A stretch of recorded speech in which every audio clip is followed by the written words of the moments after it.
Moi drodzy, krótkie, ogólne czytanie dla nas wszystkich, a potem dla poszczególnych znaków słonecznych, księżycowych i ascendentalnych. Także posłuchajcie dla wszystkich najlepiej. Do tego Was zachęcam i zapraszam serdecznie. Najważniejsze emocje wiosną.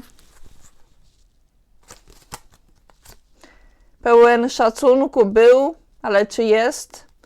Trudno powiedzieć. Przygnębiony nie jedna osoba. I to jest główna emocja. Zestresowany, zestresowana, zestresowani. Sporo ludzi będzie pod napięciem, pod presją, będzie spięta wiosną, moi drodzy. Ten element szacunku, czy raczej utraty szacunku, wygląda na mocny. Niektórzy będą czuli, że gdzieś się zapętlają w swoim przygnębieniu, że wchodzą jakby w ciemną dziurę. Ale moi drodzy, nie o to chodzi, żeby koncentrować się tylko na tych emocjach. Zwróćmy uwagę na to, co możemy zrobić, bo w końcu wiosna zaczyna się od znaku barana, znaku czynu, znaku działania. Co możemy zrobić? Co wielu z nas może zrobić? Będzie inna opcja też. Moi drodzy, można wrócić do tego, do czego zabieraliście się już kiedyś. Wrócić do tego, jakbyście byli nowi, jakbyście zaczynali liceum. Zaczynali jakiś kurs. Ale już może byliście na podobnym kursie, może już przeczytaliście coś na ten temat i cały czas jesteście nowi, świeżutcy.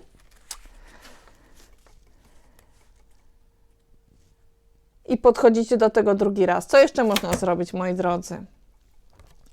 Można walczyć, moi drodzy, można walczyć o to, żeby się uwolnić, żeby wyjść z przestrzeni, którą nazywamy więzieniem, gdzieś tam w myśli, a może gdzieś tak ją odczuwamy.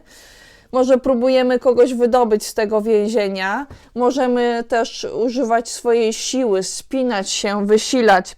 Walczyć jak taki duchowy wojownik. To jest 7 buław, moi drodzy.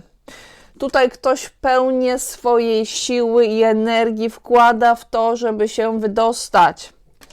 A co będzie trudno zrobić, moi drodzy, wiosną? Ogólnie, globalnie i dla większości z nas.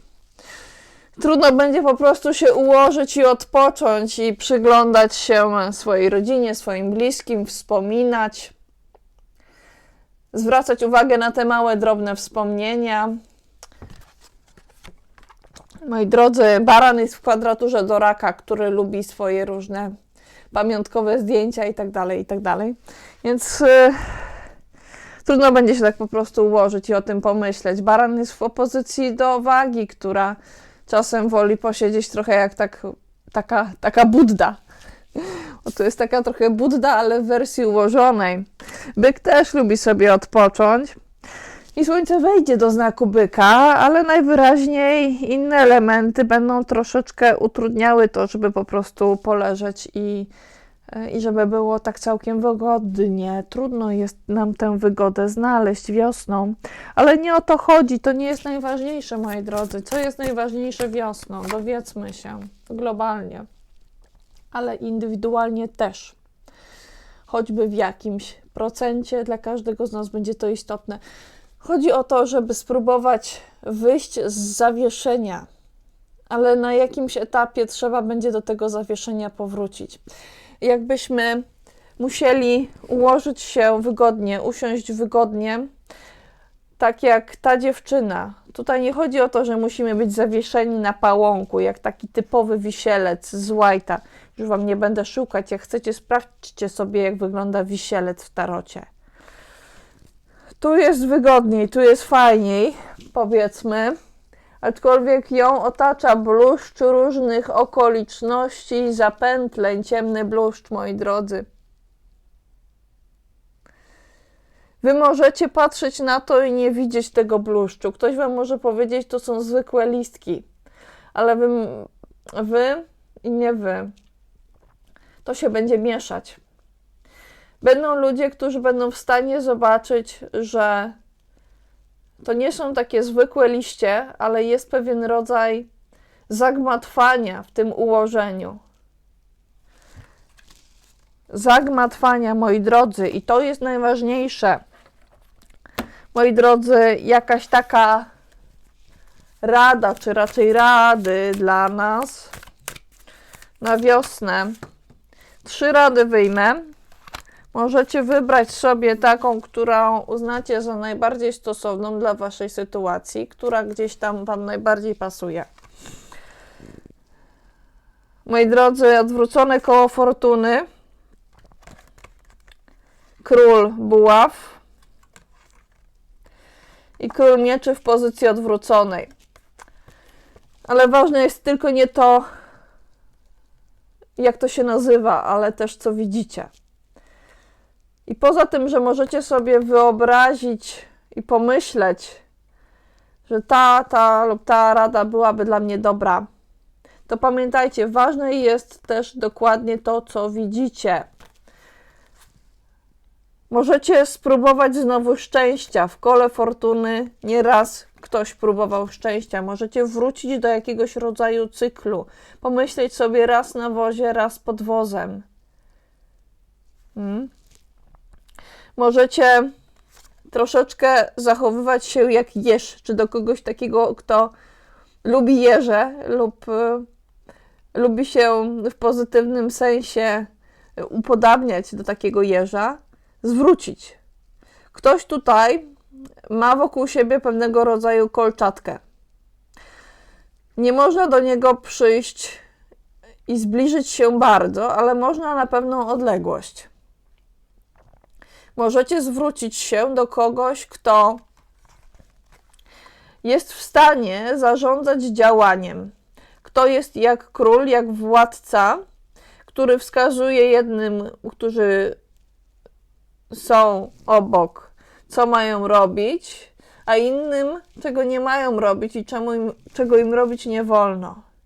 I to nie wszystkim będzie się podobać i to może być czasem męczące, ale warto się zwrócić w stronę takiej osoby.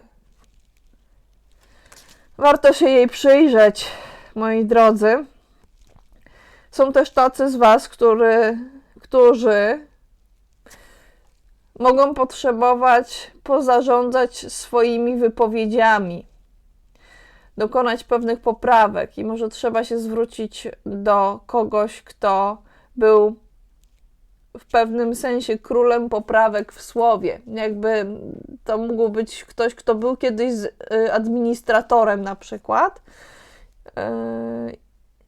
i w tym momencie może już nie pełni tej funkcji, a może powinien sam skorygować swoje wypowiedzi.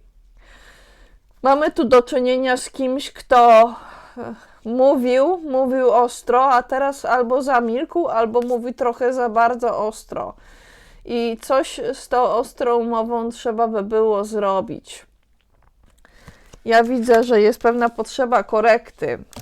I szczerze mówiąc sądzę, że warto się zwrócić w ten czy w inny sposób do takiej osoby, która mówi w tak ostry sposób. Warto. Niejednej osobie się to przyda i dobrze jakby zrobi. Na co możemy czekać, moi drodzy, wiosną? Możemy czekać na to, aż pewne nierozsądne działania, które wydają się jak takie poszczekiwania, że możemy czekać, aż one się skończą. Możemy czuć się już tym zmęczeni, że ktoś mówi rzeczy, które nazwalibyśmy nie żadnym pozytywnym słowem. Powiedziałabym tak.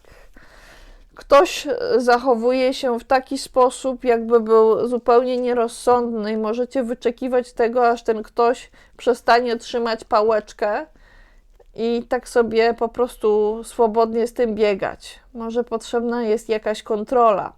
Może coś potrzebuje pewnej metaforycznej smyczy, żeby ukrócić pewne działania. I wielu z nas może wyczekiwać tego. I nieraz będzie to powiązane z robieniem jednego za drugim, z robieniem spraw wartościowych. Jeżeli to zostanie ukrócone w jakimś sensie, bo tego możemy wyglądać, to łatwiej będzie działać, robić jedno za drugim, za trzecim, za 15. Tak? I jeszcze jedna rada Stali White'a dla nas wszystkich. Jedna, jedyna. Jedna będzie ogólna i zaraz przechodzę do poszczególnych znaków. Nawet jeżeli nie możemy wrócić do tych wszystkich rzeczy, które gdzieś wydarzyły się w naszym życiu, bo na pewno macie jakieś fajne wspomnienia, to nie kasujcie tych wspomnień, tych, które uważacie za fajne. Może warto odłożyć coś na później.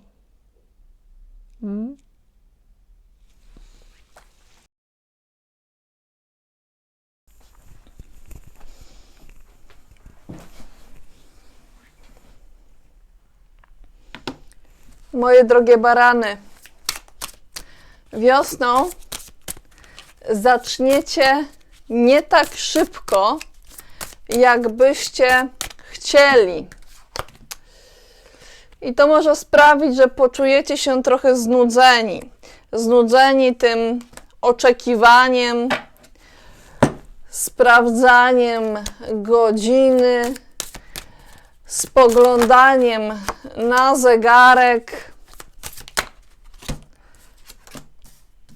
patrzeniem, czy to już jest gotowe, co byście chcieli, żeby było gotowe. Ale będziecie musieli się nad czymś pochylić, moi drodzy. I możecie na początku troszeczkę jechać jak na ślimaku z tymi swoimi wszystkimi działaniami. Nawet jeżeli byście chcieli ruszyć żwawo do przodu, to spójrzcie. To wychodzi. Może byście nie chcieli na to patrzeć, ale to samo wychodzi i samo wyskakuje, moi drodzy. Ale to nie jest najważniejsze. To nie jest najistotniejsze w waszym rozkładzie. Najważniejszy jest król buław. Kim jest, moi drodzy, król buław? To jest ktoś, kto zagrzewa do działania. Czyli nie chodzi o to, że macie koniecznie wiosną ze wszystkim zwolnić i stwierdzić, że wiosna to już w ogóle teraz nie będzie taka, jak była kiedyś, ale chodzi o to, żebyście skupili się na tym ogniu, który możecie zobaczyć, na tym ogniu, który jest w stanie wykrzesać z siebie osoba, która jest przywódcą. Ta osoba może być przywódcą dla samego siebie, ale może również pociągnąć i zachęcić innych do działania.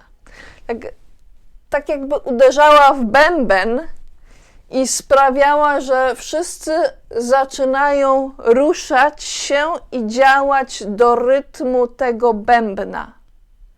To będzie wiosną najważniejsze, ale to nie jest jedyne, co jest ważne. Moi drodzy, u podstaw tej sytuacji możemy zobaczyć działania innego króla. Ten król buław będzie się opierał na działaniu króla pentakli.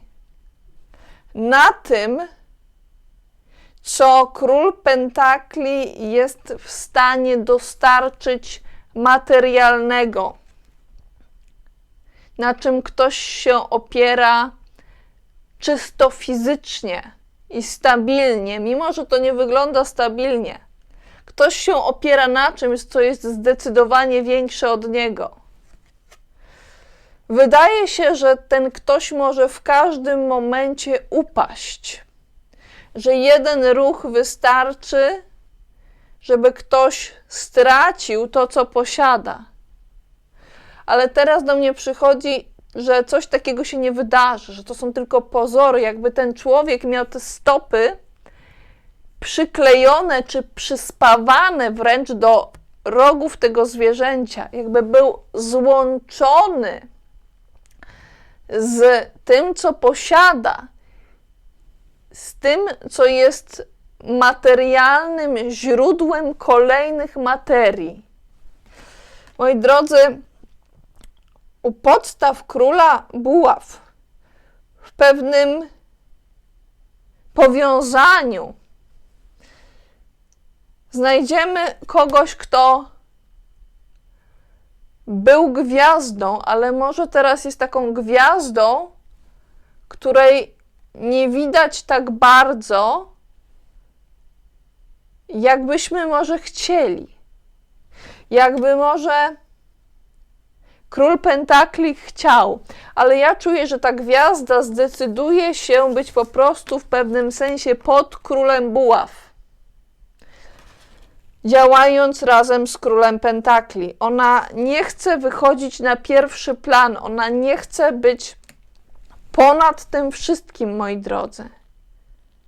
Chce się schować, jakby była taką gwiazdą, która jest gdzieś pod horyzontem schowana, gdzieś na drugiej półkuli. Ale to nie zmienia faktu, że nadal jest gwiazdą, nawet jeżeli jest gdzieś tam w swoim zagajniku, gdzieś w swojej świątyni, w swojej przestrzeni. Drogie barany, to jest najważniejsze wiosną dla Was. Ale dowiedzmy się, jakie emocje będą z Wami. Będą oczywiście różne emocje, ale ważne będzie poczucie dumy. Ale to jest takie poczucie dumy połowicznej. Karta wyszła właśnie tak. Jesteście jakby częściowo dumni, jakbyście mogli ten puchar unieść, ale tylko trochę, tylko tak, nie tak bardzo wysoko. Zwycięski, spełniony, mistrzowski. Takie uczucia mogą być z Wami wiosną, moi drodzy. Ale jeszcze nie na początku.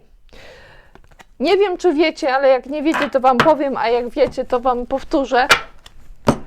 Merkury będzie na początku wiosny w retrogradacji. Wenus również będzie w retrogradacji. Czyli trzeba będzie wrócić do spraw, o których już kiedyś myśleliście i do wartości, które kiedyś były dla Was ważne. Dla Was szczególnie, bo Merkury i Wenus cofają się w znaku barana, w Waszym znaku. To dotyczy Was samych, Waszego ja. Drogie barany, jeszcze wyjmę Wam na wiosnę dwie karty. Na co powinniście uważać i na co możecie czekać. Powinniście uważać na emocjonalne znudzenie, na poczucie, że macie za mało, że coś Was nie wypełnia. Uważajcie, żeby nie przeoczyć jakichś darów emocjonalnych z powodu poczucia znudzenia i znużenia i takiego skupienia na braku, pomimo że Wy naprawdę macie tutaj całkiem sporo. Możecie czekać na to, aż będziecie mogli wrócić znów do tego, żeby móc działać z nowymi rzeczami, podejmować nowe działania, drogie barany. Wszystkiego dobrego.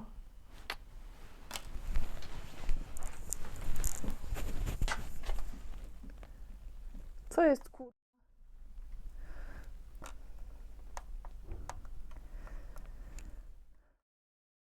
Byki drogie, wiosną będziecie mieli ochotę przejść od razu do rzeczy.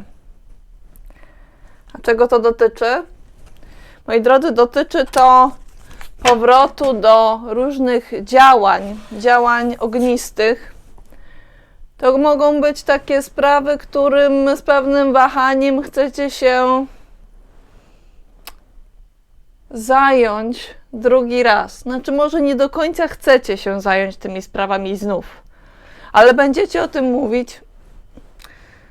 Nawet jeżeli coś będzie wydarzało się z waszym głosem w tym czasie. Spróbujecie przyjąć pewniejszą postawę w tej sytuacji i znów zadziałać, wrócić do wcześniejszych działań. Te działania mają w sobie coś z pokazu, ale to jest pokaz wyćwiczonej sztuki. Sztuki, której nie można było wyćwiczyć całkiem samemu.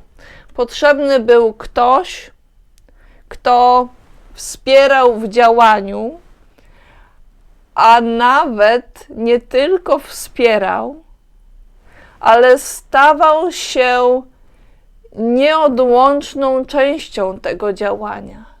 Jeżeli sądzicie, że to było tylko wsparcie, to nie. Z początku może się wydawać, że było to tylko drobne wsparcie, ale tak naprawdę ktoś tutaj był złączony w działaniu, moi drodzy. Ale to jest coś takiego, co odłożycie w pewnym momencie na bok. I mając to jeszcze w pamięci, mając to jeszcze gdzieś jednak blisko siebie, postanowicie przejść do innych spraw, które będą podstawowe.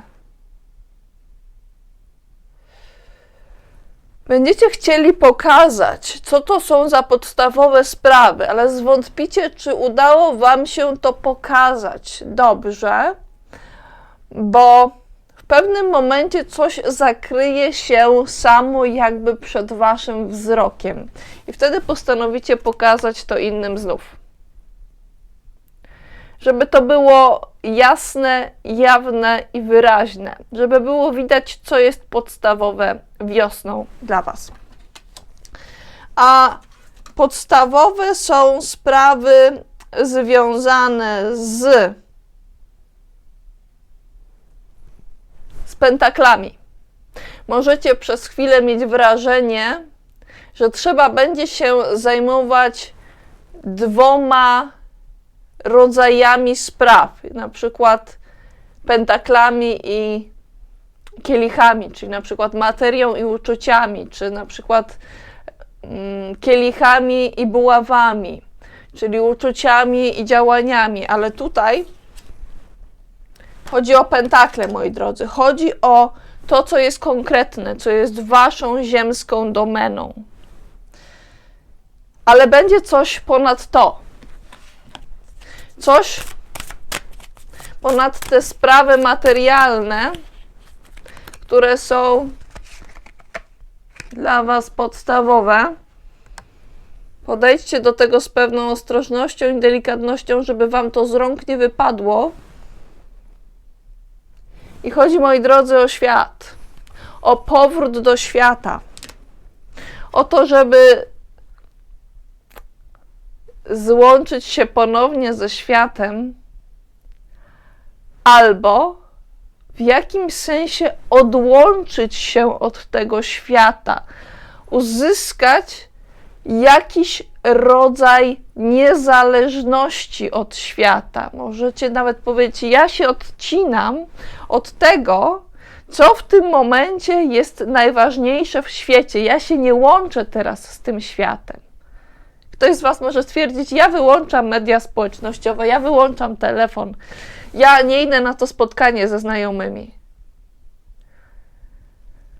Tak może być. W waszym znaku przebywa obecnie Uran już od jakiegoś czasu. I byki, czy osoby, które mają elementy byka w drugiej połowie znaku, bliżej już końca, mogą to szczególnie odczuć. Tam jest Uran, moi drodzy. Uran uwalnia, ale Uran też się buntuje. Uran to taki nonkonformista, który czasem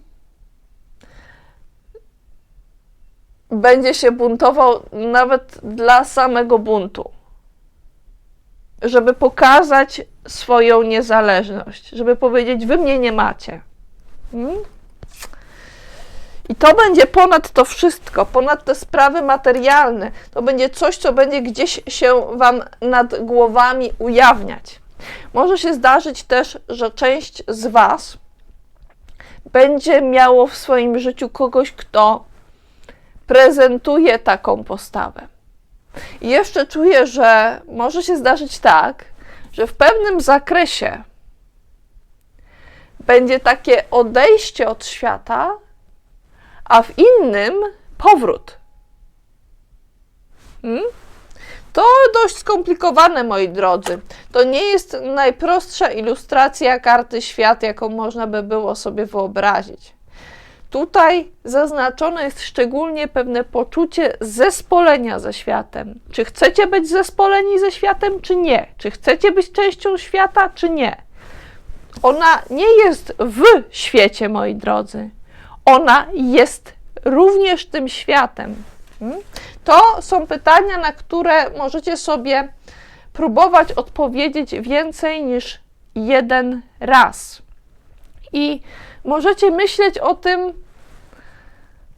częściowo świadomie, a częściowo nieświadomie. To trochę dziwnie brzmi, ale Merkury będzie się cofał przez znak barana wiosną, na początku wiosny i wówczas będziecie wracali do różnych spraw związanych z waszą nieświadomością. Gdzieś wasz umysł będzie próbował jeszcze raz wchodzić w różne sprawy, które gdzieś są z tyłu waszej głowy, więc może ten temat związany ze światem gdzieś jest jeszcze nie do końca uświadomiony. Ale gdy zaczyna się wiosna, słońce znajduje się w baranie i wówczas możecie te swoje różne sprawy nieświadome naświetlać. I coś jest tutaj związanego z równością, jakby coś próbowało przemknąć do waszej świadomości związanego z równością. Baran to jest znak bardzo niezależny. On jest taki nastawiony na siebie. To jestem ja. Ale po drugiej stronie jest waga, która może powiedzieć, czy jest porówno, czy to jest sprawiedliwe, A wygląda na to, że nie do końca. Jakby ta pani, moi drodzy, trzymała w jednej ręce więcej, w drugiej mniej. Jakby brakowało pewnej równości, moi drodzy. Ale wróćmy do spraw podstawowych. Wrócicie do nich niezależnie od tego, czy będziecie chcieli, czy nie. Możecie się przy tym zatrzymać, możecie się zastanowić, czy ja jestem we właściwym miejscu. Tak. Jeśli zajmujecie się sprawami związanymi z znów sprawiedliwością, moi drodzy, widzicie tę wagę tutaj? To jest sprawiedliwość dotycząca podziału i rozdziału i dawania. To jest takie dawanie, moi drodzy, w którym zapraszamy kogoś na herbatkę i nalewamy mu tą herbatkę i dajemy mu kawałek ciasta. I nie wystawiamy mu za to rachunku. To nie jest, moi drodzy, spotkanie w kawiarni, gdzie przychodzi ktoś z zewnątrz i mówi tyle i tyle. Tak czuję. Tu ktoś przychodzi do kogoś i mówi, tobie się to należy, ty na to zasługujesz. Moja wartość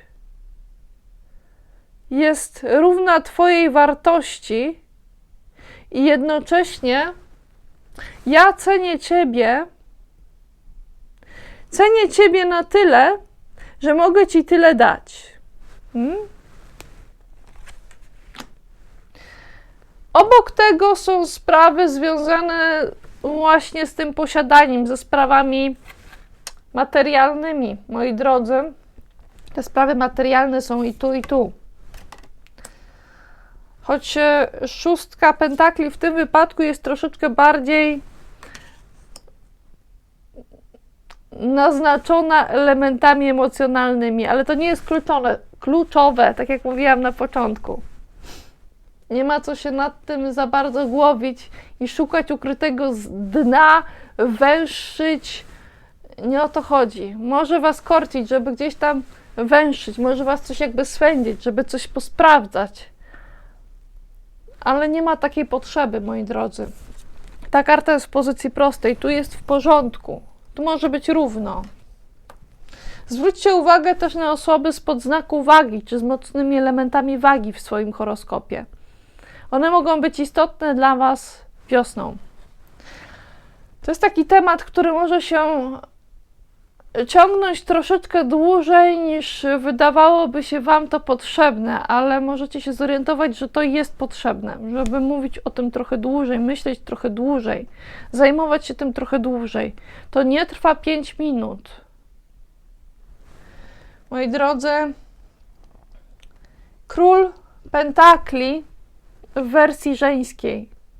Taka kobieta, która jest jak król, albo chciałaby być jak król materii, która chciałaby wyjąć z siebie niemalże wartości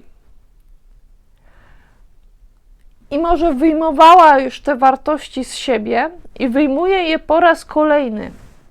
Moi drodzy, sądzę, że gdyby karta była w pozycji prostej, to chodziłoby o wrzucanie ich trochę jak do skarbonki, wrzucanie pieniążków do skarbonki. Ale w tym momencie ta postać decyduje się wyciągnąć coś ze swoich zasobów. I jest to forma zarządzania. Moi drodzy, ta kobieta patrzy świadomie i uważnie, nawet jeżeli wydaje się być trochę zmęczona i może być zmęczona. Ale jest to osoba, która patrzy wam prosto w oczy.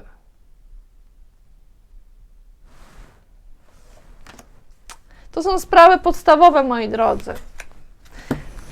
Jakie emocje będą dla was kluczowe wiosną?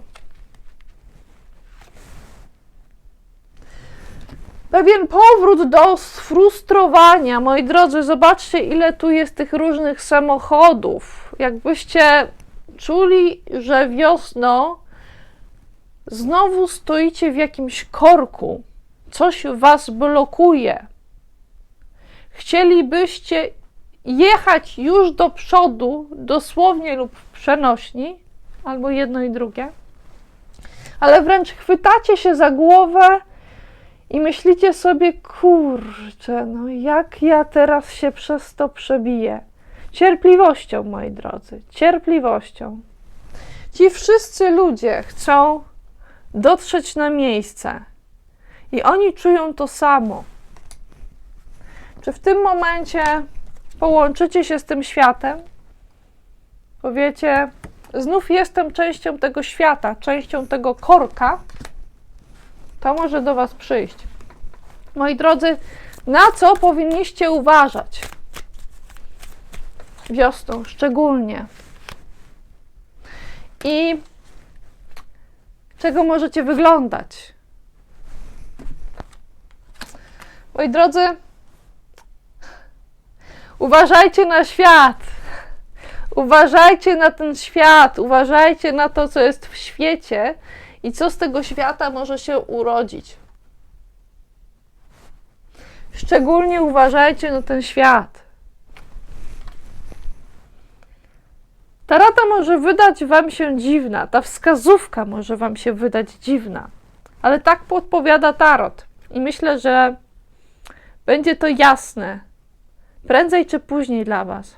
Może na początku nie, bo coś się rodzi w tym świecie, coś jest jak ziarno, z którego może wyjść coś na świat, ale jeszcze nie wiadomo, czy to ziarno wykiełkuje, czy nie wykiełkuje, czy będzie wielkie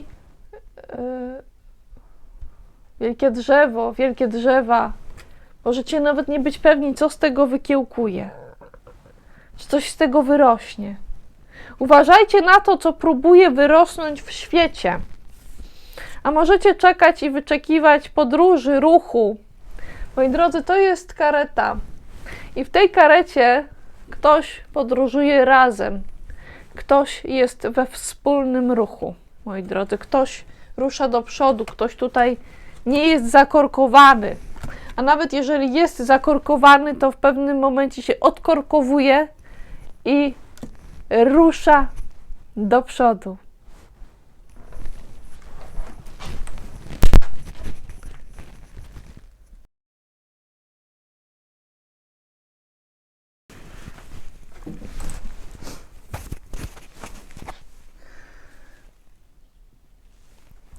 Drogie bliźnięta, wiosna może zacząć się dla Was nerwowo i będziecie mieli wrażenie, że różne rzeczy Wam przeszkadzają i nie działają tak, jakbyście chcieli. Co chwilę Wam może coś spada, może Wam się coś psuje, coś Wam się gubi i to Was drażni. Ale to wcale nie musi blokować Was w działaniu. Nie zmienia to faktu, że będziecie musieli pochylić się nad tym, co się Wam rozsypało i przyjrzeć, co to dokładnie jest.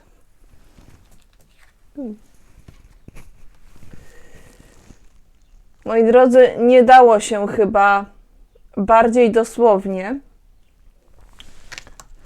znaleźć wieżę w upadku. Moi drodzy,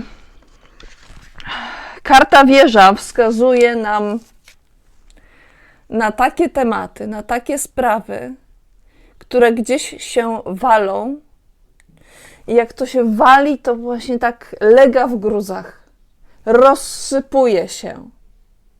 Rozsypuje się w drobny mak, upadają cegły, struktura się psuje. Ale moi drodzy, w tej wieży ktoś usiłuje trzymać się tej struktury, mimo że widać bardzo wyraźne pęknięcie, które rozwala całą strukturę, cały budynek, to co zostało stworzone i trwało przez lata, na pół. I widząc i patrząc, można zobaczyć, że to pęknięcie jest od samego dołu do samej góry. Tutaj wszystko rozpada się na dwa. Moi drodzy, wybaczcie, że tak zaczynam dość katastroficznie. Zaraz coś tutaj Wam zaproponujemy, co zrobić, jak do tego podejść. Ale takie są karty, tak to wypada, samo wypadło, nawet nie zdążyłam potasować porządnie, nawet nie udaje się do końca wejść w tryb pracy, zanim coś się rozsypie. Moi drodzy, to też jest przekaz. Jeżeli Wam ktoś powie, to jest błąd, jeżeli Wy tak pomyślicie, to możecie powiedzieć, czy pomyśleć nie. A może ktoś Wam powie, nie, to nie jest błąd. To też jest przekaz. To też tak miało być w jakimś sensie. Moi drodzy, ale ktoś się trzyma. Zobaczcie, ten ktoś nie ma właściwie nic. Jest w pewnym sensie, już przy tych różnych ograniczeniach też nie ma na sobie ubrania. Już nawet zastanawiacie się, co możecie jak powiedzieć, żeby Was gdzieś nie przyblokowało. Jakiś system, żeby Was nie przyblokował. Ale może ktoś chce Wam to bardzo wyraźnie pokazać. To może być nie jedna osoba. I nie jedna osoba może widzieć sytuację. Moi drodzy, powiem jeszcze jedno. Wy jesteście więksi, niż wam się wydaje. Albo ta struktura jest mniejsza, niż wam się wydaje. Słuchajcie, ten, kto się trzyma tej struktury, jeżeli to nie wy jesteście trzymającymi tę wieżę, bo może się zdarzyć, że to jest ktoś bardzo ważny dla was, kto w jakimś sensie zdominuje wasze życie wiosną, to może być też ktoś, kto ma jakieś elementy bliźniacze w sobie, może ktoś, kto jest do was podobny, fizycznie, czy z powodu jakichś tam cech, czy zainteresowań, pracy, pasji, musi być jakieś podobieństwo.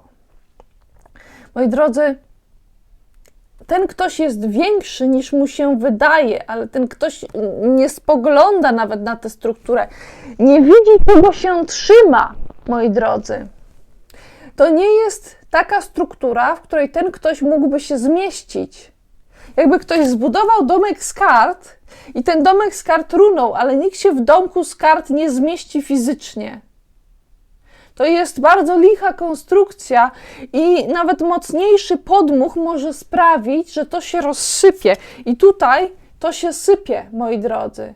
Niezależnie od tego, jak to próbuje ktoś coś to jakoś związać i złączyć. Teraz przychodzi do mnie taki obraz takiego podartego ubrania. Jakby ktoś próbował złączyć podarte ubranie, ale tak podarte w takich miejscach, że właściwie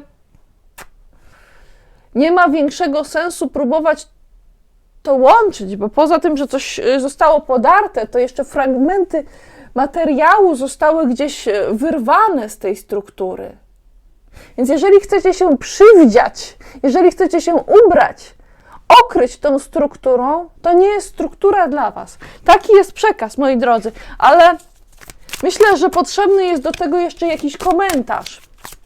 Zaraz wam jeszcze podpowiem, co powinniście, co warto, żebyście z tym zrobili, jak do tego podeszli, jakąś taką radę od tarota. To nie ode mnie rada, to rada od tarota, moi drodzy. To nie jest moja sprawa, co wy tutaj zadziałacie, to jest wasze życie. I może tak powinniście do tego podejść. I może tak ktoś wam powie. To nie jest moja sprawa. To jest twoja sprawa, to jest twoje życie.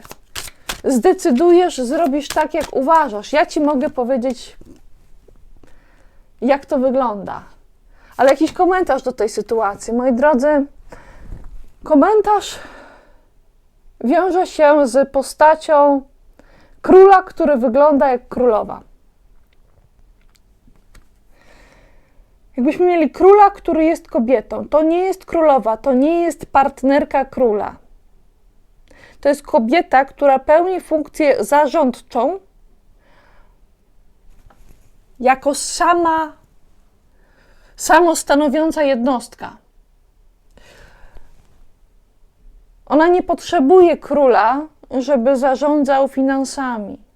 Ta kobieta może to robić sama. I to jest właśnie taka kobieta, która zarządza materią, która trzyma kasę, która trzyma wielką wartość. Jeżeli to nie są pieniądze, to jest inny rodzaj wartości. Ona jakby z siebie jest w stanie wydobyć ze swojej kreatywności i twórczości, jest w stanie wydobyć wartość i to dużą wartość, którą można na coś wymienić i tak to się potem w kółko kręci, tak? To jest kobieta, która spogląda ze spokojem i spogląda na tych, którzy patrzą. Ona nigdzie wzrokiem nie ucieka, moi drodzy. Może chcieć przyjąć taką stabilniejszą pozycję. I ta kobieta niewątpliwie jest powiązana z tą strukturą. Jeżeli będziecie się zastanawiali, ale gdzie mi się sypie? Bo może gdzieś tam się coś sypie, gdzieś tam trochę się coś sypie, gdzieś tam trochę coś przeszkadza i nie jesteście pewni, czy to jest to, czy to jest tamto, to szukajcie takiej struktury, z którą powiązana jest bardzo stabilna kobieta. Moi drodzy,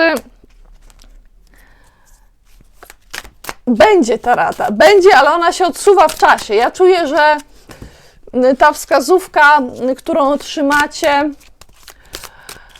nie tylko ode mnie, ale sądzę, że także od kogoś innego, nie tylko od tarota, od kogoś, kto może w jakimś sensie woli trzymać się z dala, woli trzymać się na dystans. Myślę, że ta wskazówka będzie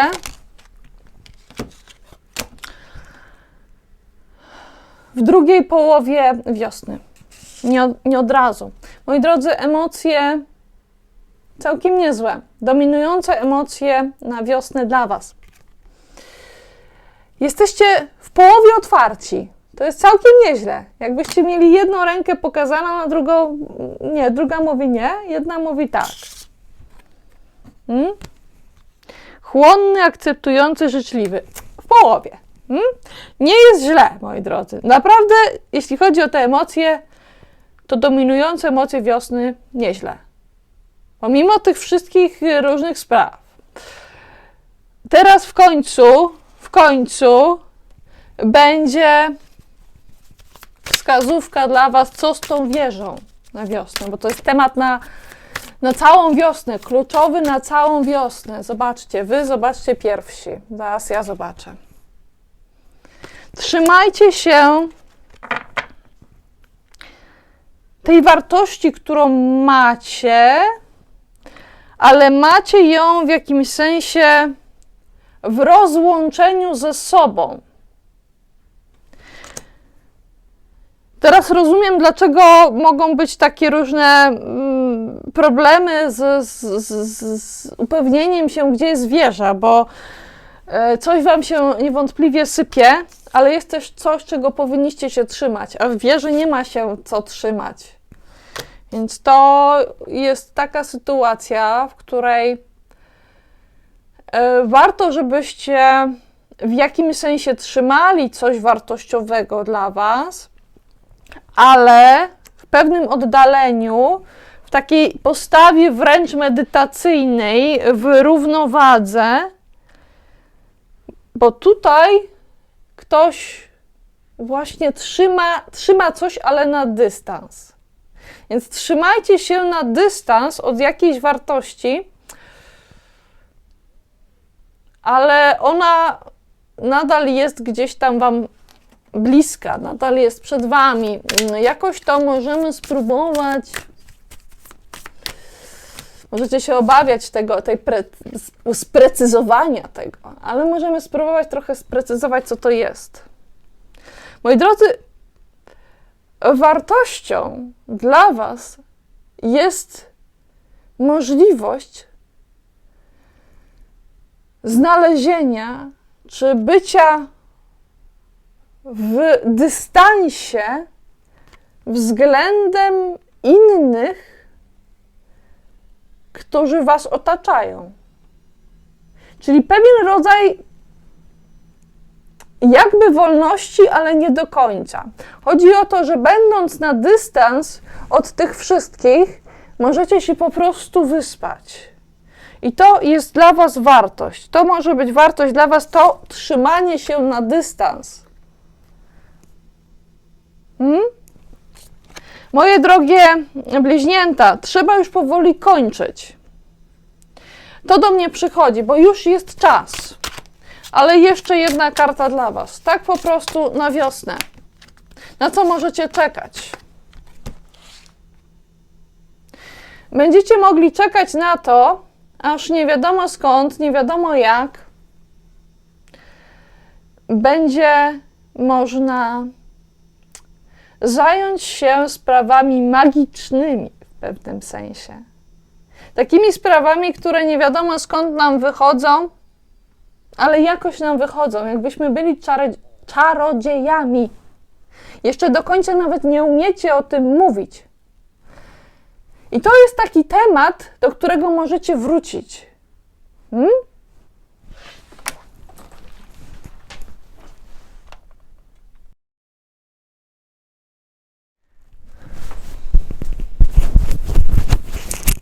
Raki, wiosną chcecie zacząć szybko. Szybko. Najlepiej bez jakiegoś szczególnego przygotowania, nie dlatego, że nie lubicie się przygotowywać, wy wręcz przeciwnie. Zawsze chcecie być przygotowani i potrzebujecie być przygotowani na to, co się wydarzy, moi drodzy.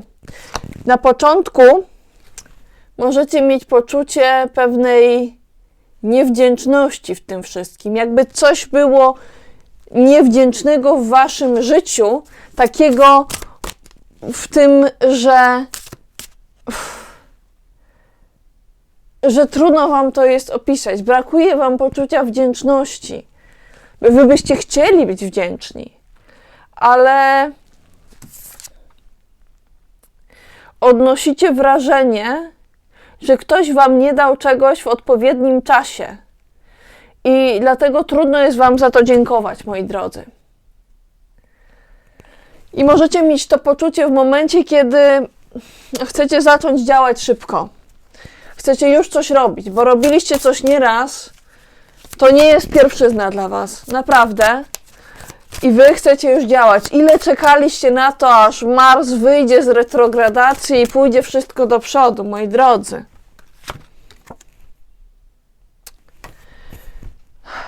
Ile czekaliście na to, żeby mieć w końcu w rękach tę świeżą wartość, z której może się coś nowego urodzić, czy rozwinąć. Jak długo czekaliście na to? Drogie raki, ta wartość będzie dla was ważna. I ważni dla was będą ci, którzy są młodzi, którzy są mali, którzy są nieduzi, którzy są świeżi. Jakby mogli stanąć na takiej roślince, na listku. Tu jest delikatność w tej karcie, moi drodzy. Więcej delikatności w tym paziu pentakli niż zwykle, ale będą jeszcze podstawowe inne sprawy, którymi musicie się zająć, bo czuję, że to jest jakby nad wszystkim ten paź pentakli. Jednak u podstaw mamy odwróconą cesarzową i odwróconą siódemkę pentakli. Coś tu wymaga jeszcze korekty, ale potencjał jest i to będzie istotne wiosną i to będzie ważne wiosną, moi drodzy. Ktoś musi spróbować znaleźć swoją energię kreatywności, zarządzania, tak jak cesarzowa. To nie jest szara myszka, która się chowa. To jest kobieta, która jest w stanie pokazać, że z niej jest w stanie się coś urodzić. Ale może jeszcze nie może swojego potencjału do końca wykazać. W jakimś zakresie już ją widać. Ale nie do końca to się udaje, żeby to wyrzucić jakby z siebie i pokazać światu. Jakby dosłownie jeszcze to nie był czas na poród. Ale gdzieś ta możliwość stworzenia czegoś z siebie, to może być dosłownie ciąża, ale to może być również wydanie na świat owocu kreatywności zupełnie innego. Owocu twórczości. Ktoś daje coś z siebie, chciałby dać coś z siebie, ale w jakim zakresie to może być jeszcze zablokowane. Część z was może również wracać do myślenia o tym, kiedy byliście jako ta cesarzowa i może chcielibyście być w pewnym zakresie znów cesarzową. Będą jeszcze tacy, którzy będą zwracali uwagę na inne postacie cesarzowych, które cesarzowymi kiedyś były, ale także na te, które powinny w jakimś sensie skorygować swoje rządy. Moi drodzy, nie chcecie już dłużej czekać, ale w jakimś zakresie może to być potrzebne. Bo coś jeszcze nie może dojrzeć, moi drodzy. I to po raz kolejny. Możecie mieć poczucie, że za długo już siedzicie na tym drzewie i że jeżeli owoce nie zostaną zebrane, to one spadną i się zepsują. W drugiej połowie wiosny, nie później, sądzę, że powinniście zebrać te owoce. Zwrócić uwagę na to, co już dojrzało. I sądzę, że powinniście jeszcze bardziej, jak to zwykle, ale bardziej niż inne znaki, skupić się na swoich emocjach. Dlatego wyjmę wam jeszcze dwie dodatkowe karty związane z emocjami. Moi drodzy, zwróćcie uwagę, kiedy czuliście się zmartwieni i kiedy czuliście otwartość, bo są to też emocje, które w jakimś zakresie próbują do Was wrócić, ale nie wracają do końca. One są troszeczkę wspomnieniem, moi drodzy. Rada dla Was ogólna na wiosnę, moi drodzy. Ogólna rada na wiosnę. Moi drodzy, twórzcie swoją magię.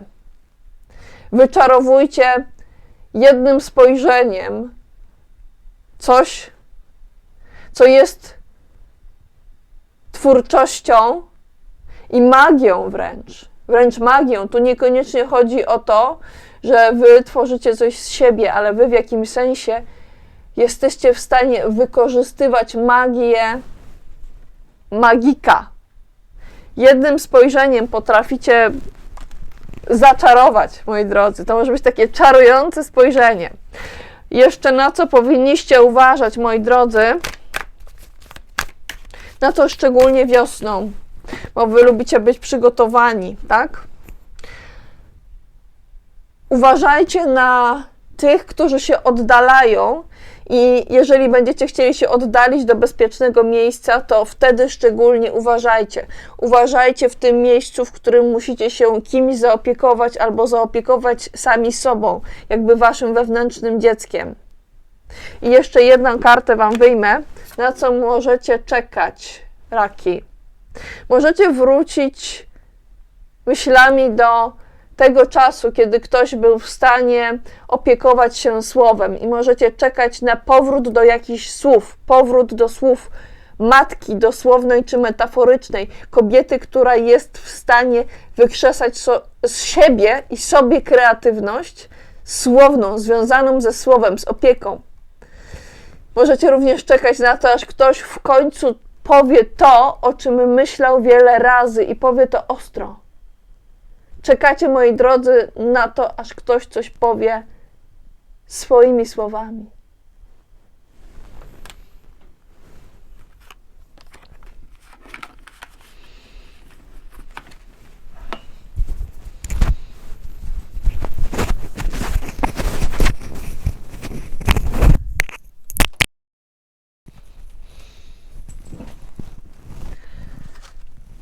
Lwy, zależy wam na czasie wiosną.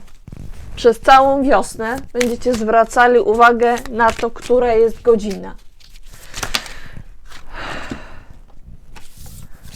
I będziecie szczególnie zwracali uwagę na to,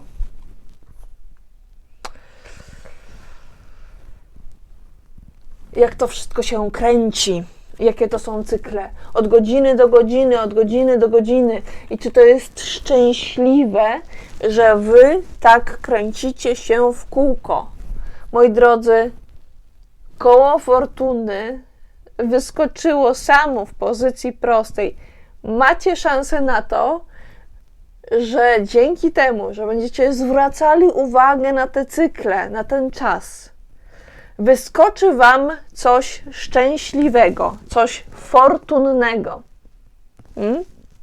I to może być związane ze sprawami dotyczącymi przewidywania. Tak jak na takim kole zodiakalnym, na które wskazuje więcej niż jedna kobieta. To może być kobieta starsza, młodsza, jeszcze młodsza. Ale to są, moi drodzy, osoby, które cieszą się z tego wskazywania na obrót fortuny, moi drodzy. Więc coś bardzo fortunnego jest dla was wiosną, muszę powiedzieć od razu. Ale jakie będą kluczowe wasze emocje wiosną, na całą wiosnę, takie kluczowe. Ciekawe, co tam jest. Zaraz się dowiem. Ale jeszcze chciałabym sprawdzić, jakie będą kluczowe emocje dla tych, którzy są dla was ważni. I trudno wam może to powiedzieć. I też tych, którzy są trochę mniej ważni dla was, moi drodzy. Pewnie są tacy, o których możecie powiedzieć, oni nie są dla mnie tacy ważni. Wasze emocje Może to spoglądanie na zegarek trochę was nudzi, bo to bardziej na pannę niż na lwa albo na koziorożca, a nie na lwa. Trochę was to nudzi, ale w tym znudzeniu czekacie na coś, czekacie na odpowiedni czas, moi drodzy. Jakbyście siedzieli u lekarza i czekali, aż będzie wasza wizyta, ale w tym znudzeniu mieli poczucie, że wy jesteście jedynymi osobami, które czekają na daną godzinę. Nikogo innego tam nie ma, ale to nie zmienia faktu, że musicie tam siedzieć i nie możecie przyspieszyć czasu. I to wam przysparza jakiegoś takiego właśnie poczucia spoglądania na zegarek, nawet jeżeli nie zawsze jest to do końca spoglądanie na zegarek. Nawet jak nie patrzycie na zegarek, to czekacie na jakiś czas, aż przyjdzie jakiś czas na coś. Bo wy macie jakiś termin, jakiś czas i wypatrujecie, odmierzacie.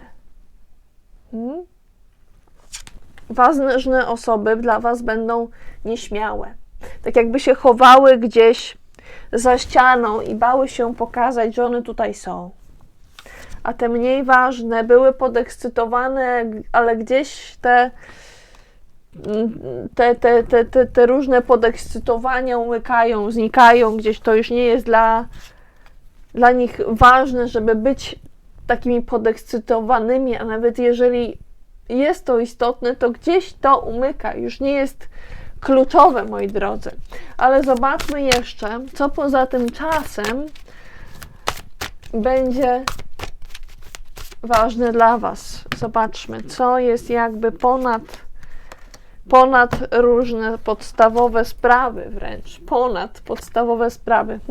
To jest ciekawe, bo chodzi o to, że są sprawy podstawowe, ale są i sprawy wyższe. Są takie rzeczy, które są bazą, ale są też takie, które są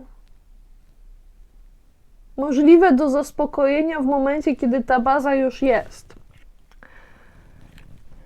I nad tym wszystkim jest możliwość dojścia do wniosków po przemyśleniu i podjęcia decyzji po wahaniu. Jesteście w stanie podjąć decyzję w swojej głowie, nawet jeżeli nie wszystko widzicie, nie widzicie wszystkich faktów. I może być tak, że wiosną ta decyzja zostanie już na początku podjęta. I to jest jakby wyżej niż te sprawy, które są tu. Choć to są sprawy podstawowe. Moi drodzy, podstawowa jest sprawiedliwość i odwrócony rycerz. To jest rycerz pentakli, choć wyjątkowo lotny w swoim działaniu jest ten rycerz pentakli. To jest ktoś, kto jest, a właściwie był lub jest znowu sprawny w zdobywaniu materii w sprawach, które uważamy za wartości.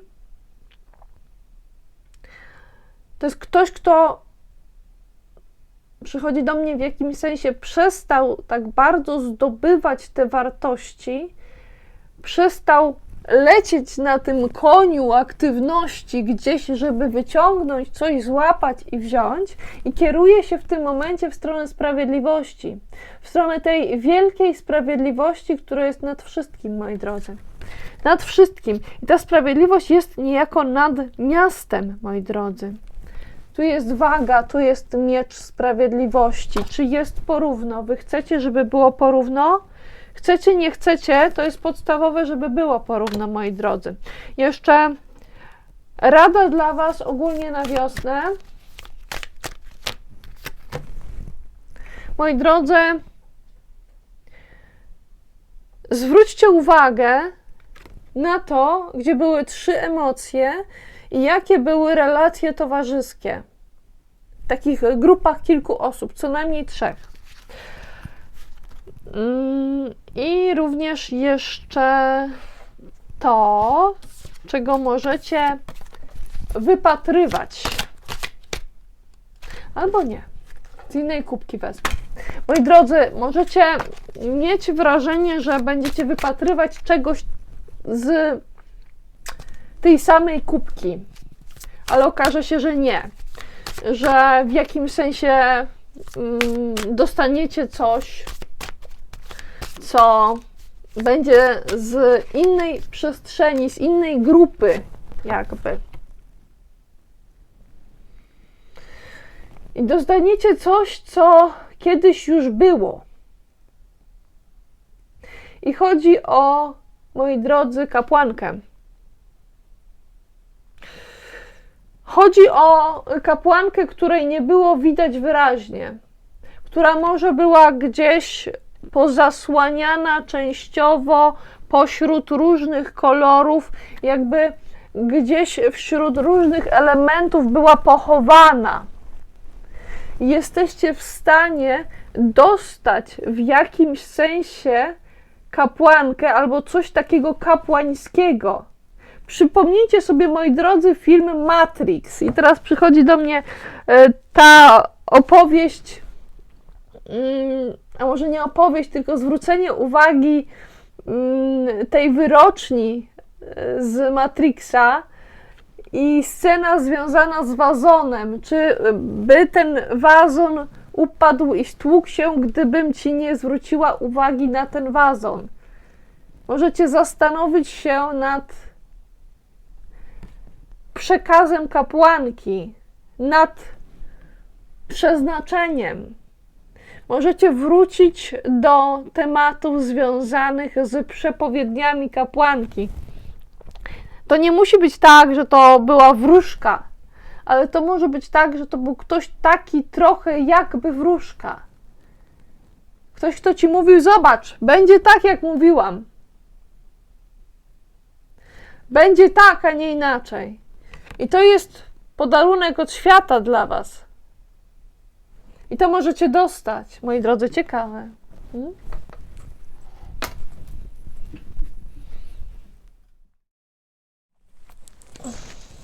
Panny, chcecie się po prostu wziąć do roboty i nie ma w tym nic złego. I możecie się cieszyć z tej pracy, aczkolwiek w pewnym zakresie nie w 100%. Jakbyście byli w stanie znaleźć nieco radości, takiej słonecznej, ale taka jakby niepełna radość by była w tym.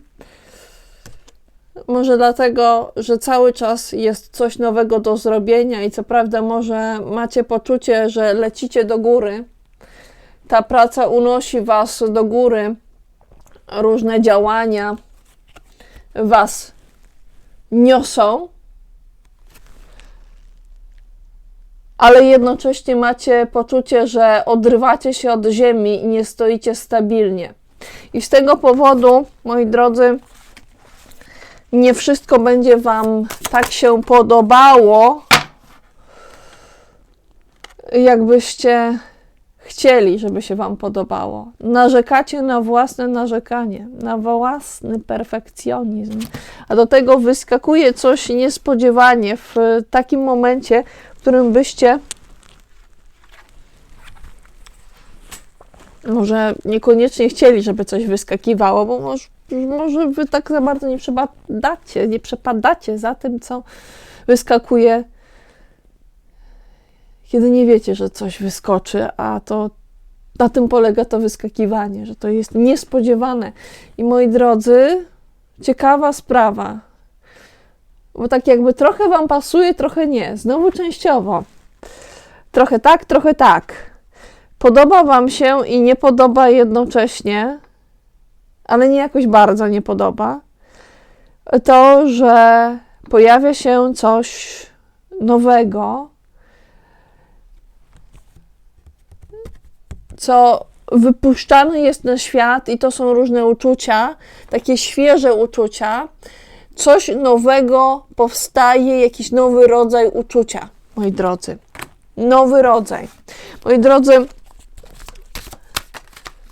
strasznie dużo wam wyskakuje wiosną.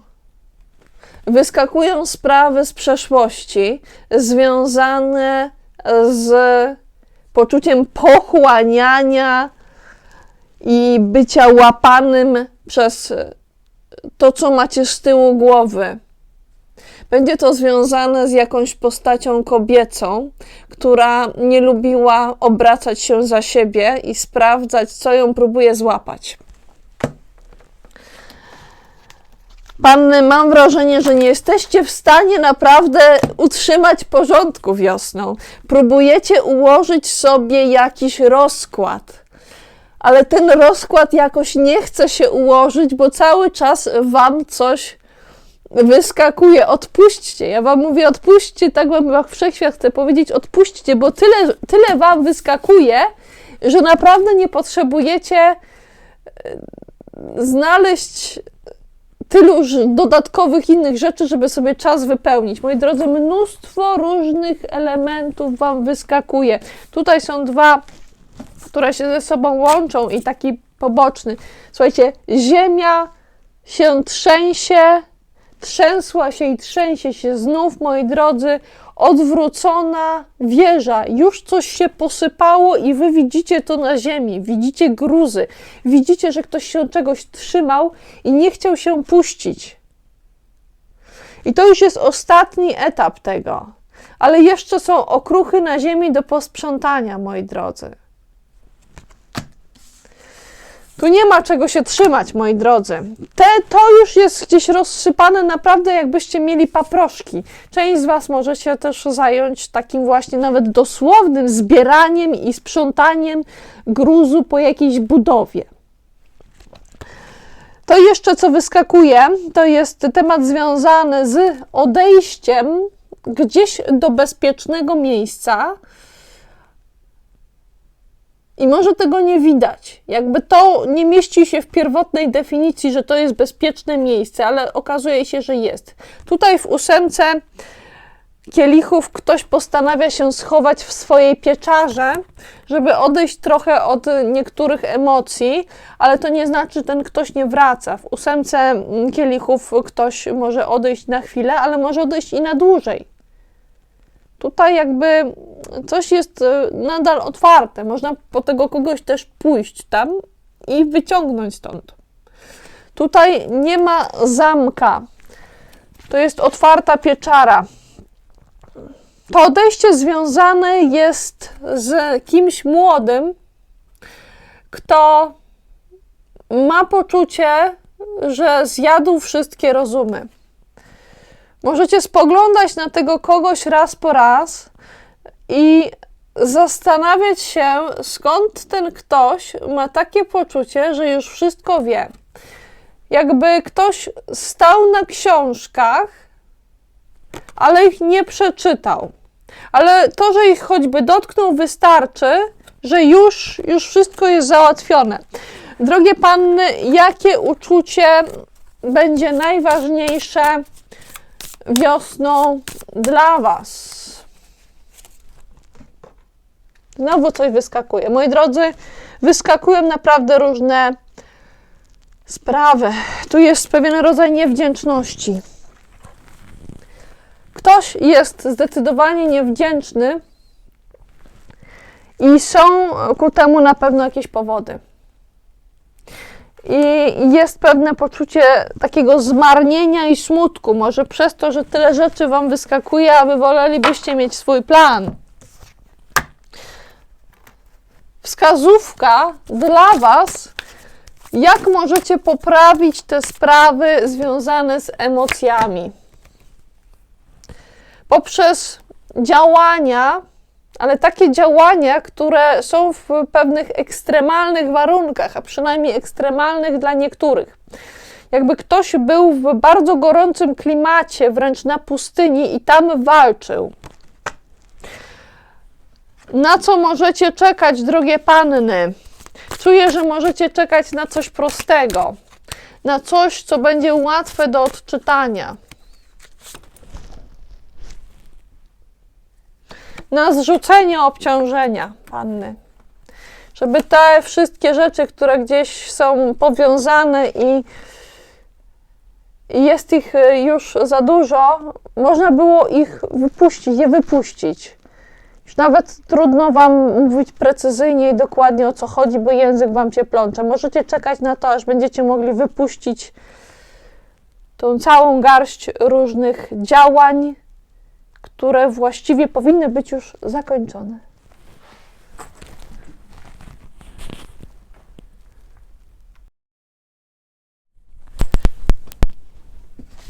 Witam Was, drogie wagi, w czytaniu na wiosnę dla nas, dla słonecznych, księżycowych i ascendentalnych wag. Co będzie dla nas ważne, moi drodzy? Co będzie ważne dla wag, które są rozważne z natury? Moi drodzy, taką nadrzędną sprawą będzie chęć zakończenia pewnego rodzaju walk. I chodzi tutaj o walki, które działy się niejako za naszymi plecami. Możemy chcieć, żeby te walki się zakończyły, nawet jeżeli najpierw trzeba będzie do nich wrócić i będą musiały zostać w jakimś sensie zaostrzone. Moi drodzy, wygląda na to, że macie czy mieliście za sobą kogoś, kto był jakby pozbawiony serca, bez serca. Tak możecie myśleć o tej osobie, czy tak możecie o tej osobie mówić, moi drodzy. Nawet jeżeli nie chcecie pokazać jawnie, jakie było wasze całościowe spojrzenie na sprawy. Ta pani zakrywa jedno oko, moi drodzy.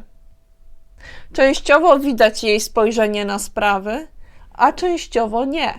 Częściowo zachowuje je tylko dla siebie. I bardzo ładnie, kwieciście zasłania tę jedną stronę.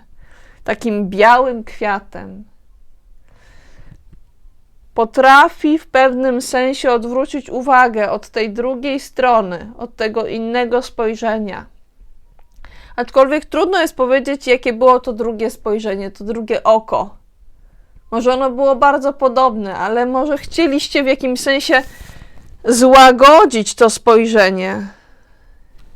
Moi drodzy, nie wiem, czy jesteście w stanie zobaczyć wyraźnie, jakie to jest spojrzenie.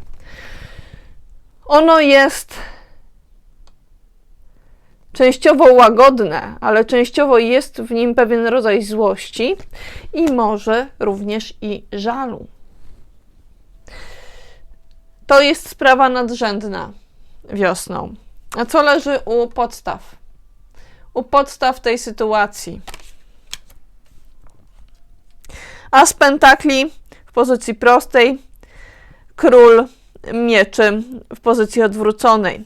Ale to jest król mieczy, który jest jak królowa w jakimś sensie, ale nie do końca. To znaczy możecie myśleć, że to jest królowa. Ale tu nie chodzi o królową. Tu chodzi o króla. Tu chodzi o kobietę, która w pewnym sensie chciała czy przyjmowała taką rolę króla, a nie królowej. W tym momencie może ta osoba zbyt głęboko wsadzać pewne szpile. Jeżeli realizuje się teraz jako królowa, jako król mieczy, to może mieć skłonność do bardzo ostrych słów. I moi drodzy, to znajduje się po stronie tej osoby, którą moglibyśmy nazwać osobą bez serca. Aczkolwiek ostrożnie z takimi myślami. Znaczy z myślami, no macie prawo myśleć, co chcecie. Ja jakby tylko nakreślam to, co widać. Z drugiej zaś strony, moi drodzy, jak widzieliście przed chwilą, jest as pentakli i on jest od strony tego zakrytego spojrzenia. Widzicie, że tutaj coś kiełkuje, moi drodzy? Ta kobieta drugie spojrzenie swoje kierowała na coś, co wykiełkowało i chodzi o to, żeby to coś rozwijało się dalej. Chodzi o to, żeby nowe działanie mogło się rozwijać. Możliwe, że nie wszystko od razu można uzyskać, ale jest w tym wartość, która ma szansę na rozwój. Jak roślina, która wypuszcza kiełek. Tylko trzeba trochę przy tym usiąść. I siadajcie ostrożnie, żeby przypadkiem czegoś nie naruszyć. Jak będziecie zmieniać swoją pozycję, to może dojść do pewnego rodzaju poruszenia, które sprawi, że przez chwilę będziecie mieli poczucie, czy myśl, czy obawę, że coś się może sypnąć, że coś się może troszeczkę popsuć w momencie, jak wykonacie jakiś ruch, ale to nie znaczy, że to się wydarzy. Może być tak, że po prostu samo to ucichnie. Drogie wagi, jakie uczucia będą dla Was samych kluczowe, ale nie tylko dla Was, moi drodzy, znaczy dla Was będą, Wasze uczucia będą tutaj, a tu będą jeszcze takie kluczowe, które mogą być Wasze, ale niekoniecznie muszą być Wasze. Mogą być partnera, mogą być przeciwnika. Waga to jest znak, który zawsze zwraca uwagę na tego, kto jest po drugiej stronie. Czy to jest partner, czy to jest przeciwnik. Czasem może być to ta sama osoba, i partner, i przeciwnik w jednym. Moi drodzy, będziecie mieli poczucie zdegustowania, obrzydzenia nawet. Jakbyście musieli dotknąć jakichś spraw i trzymać się jakichś spraw, może nie trzymać, to za duże słowo. Jakbyście mówili, że ktoś musi się trzymać tych spraw, to możecie się poprawić, bo nie chodzi o to, że wy się tego trzymacie, wy tylko dotykacie co jakiś czas tego, czego trzeba dotknąć, a może nie za ładnie pachnie, może nie jest takie fajne, takie przyjemne, takie ładne. To może być dosłownie coś fizycznie nie pachnącego ładnie, ale może być to również jakiś taki smrodek w jakiejś sytuacji. Śmierdząca sprawa, której musicie się dotknąć. Nawet nie chcecie na nią patrzeć, ale musicie się w jakimś sensie jej dotykać. Już jakby chcecie się do tego, nie chcecie w ogóle tego tykać, ale coś wam każe to robić. Zatykacie sobie nos, ale robicie to, wyrzucacie to. Ale spokojnie, to nie jest jakieś takie specjalnie mocne, tak? Istotne będzie poczucie powrotu do sfrustrowania i zakorkowania, ale to nie musi być wasze, to może być tej drugiej strony. Drogie wagi, wyjmę wam jeszcze taką podpowiedź tarotową, jak warto, żebyście podeszli do tego poczucia zdegustowania.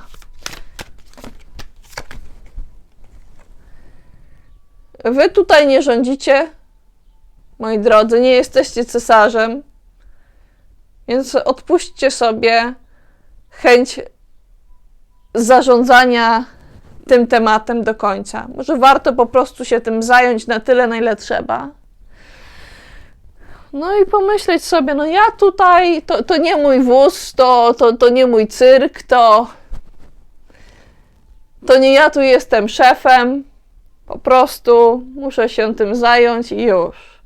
Odpuśćcie sobie zarządzanie i możecie spojrzeć czasem krytycznie na tego, kto zarządza i chce jakby wpływać i pociągać za sznurki jak cesarz. Możecie spojrzeć krytycznie, bo ktoś taki jest i nie do końca ma taką postawę, która byłaby dobra, która byłaby właściwa dla bycia cesarzem. Ona jest do korekty, moi drodzy. Możecie zwracać na to uwagę i to może wam pomóc z tym zdegustowaniem, poradzić sobie. Moi drodzy, na co możecie czekać? Możecie czekać na to, aż będziecie mieli tyle, że będzie się wam już nawet wylewać. Będzie się wylewało na wszystkie strony.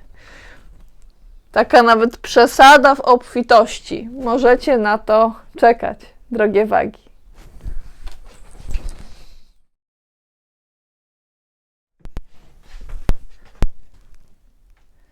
Skorpiony. Zacznie się wam wiosna roboczo. Roboczo. I ktoś wam zwróci na to uwagę lub sami zwrócicie sobie na to uwagę. I będzie to związane z koniecznością ruszenia się z powrotem do działania po przerwie. Zobaczcie. Niby ładnie, niby wszystko, niby elegancko, ale ta pani tutaj ma różne ślady. Możecie wyglądać dobrze, ale widać po was, albo wnikliwi mogą zobaczyć, a z takich pewnie macie co nieco w waszym otoczeniu, bo wnikliwość jest wam potrzebna. Wnikliwi mogą zobaczyć, że sporo przeszliście, ale ruszacie do przodu. W związku z czym będzie to ważne, by po prostu wstać. Moi drodzy, wstać. Ta osoba, nawet jeżeli nie chce być uniesiona, wyniesiona i wystawiona na widok publiczny, już się nie chowa, nie siedzi, wstaje,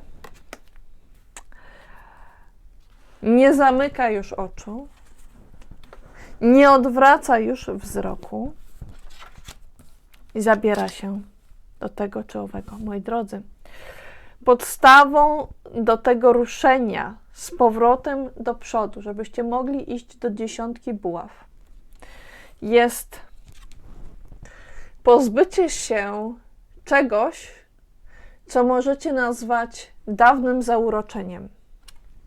Jakbyście spoglądali na waszą ukochaną rybkę kiedyś, ale może orientujecie się, że trzeba by było skierować wzrok już w inną stronę, moi drodzy. Albo trzeba by było zwrócić uwagę na kogoś, kto jest może zauroczony, ale tak zauroczony, że naprawdę gubi wszystkie inne treści wokół siebie, jeżeli na to patrzy. Jakby gdzieś gubi się w tym wszystkim, moi drodzy. A treści będą ważne. I to mogą być często treści mistyczne. Treści nawet tarotowe.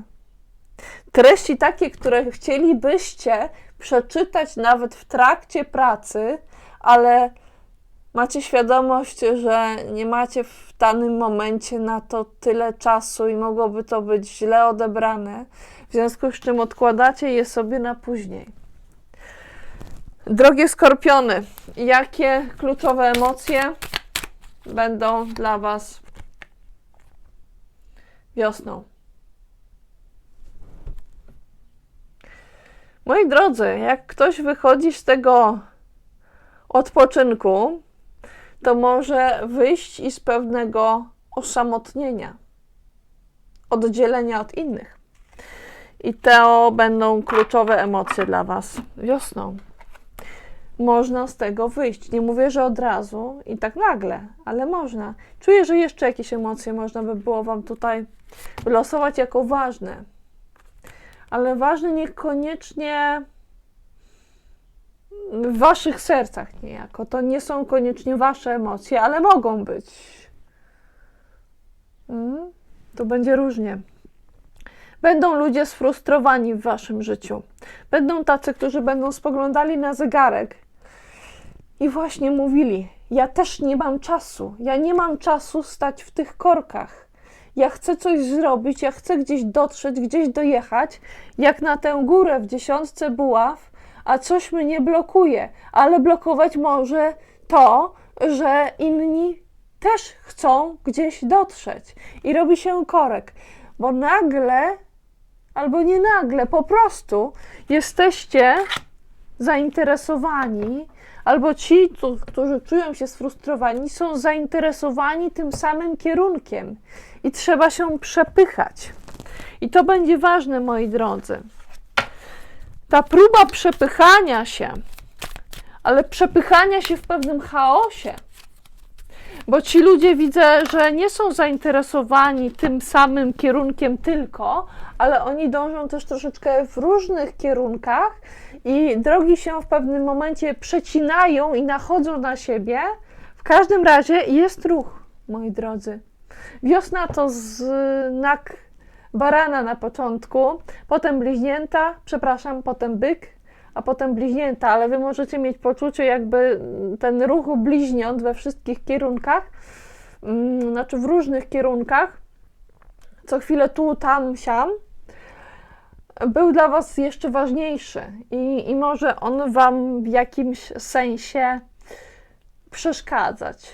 Może wam trudno być powiedzieć, co wam tak naprawdę w tym przeszkadza, ale między waszym znakiem a znakiem bliźniąt jest tak zwany quincunx. Czyli to jest coś takiego, co trudno jest uchwycić. To jest taki rodzaj irytacji jak komar w pokoju, którego trudno jest złapać, moi drodzy. Trudno jest złapać problem. A problem ten związany jest także z zarządzaniem i niemożliwością działania jako cesarz, jako szef, jako taki senior rodu, któremu już długie wąsy wyrosły i może długa broda, a co najmniej wąsy. Możecie na wąsaczy zwracać uwagę, moje drogie skorpiony, w tej porze roku. No i tak, no, ale co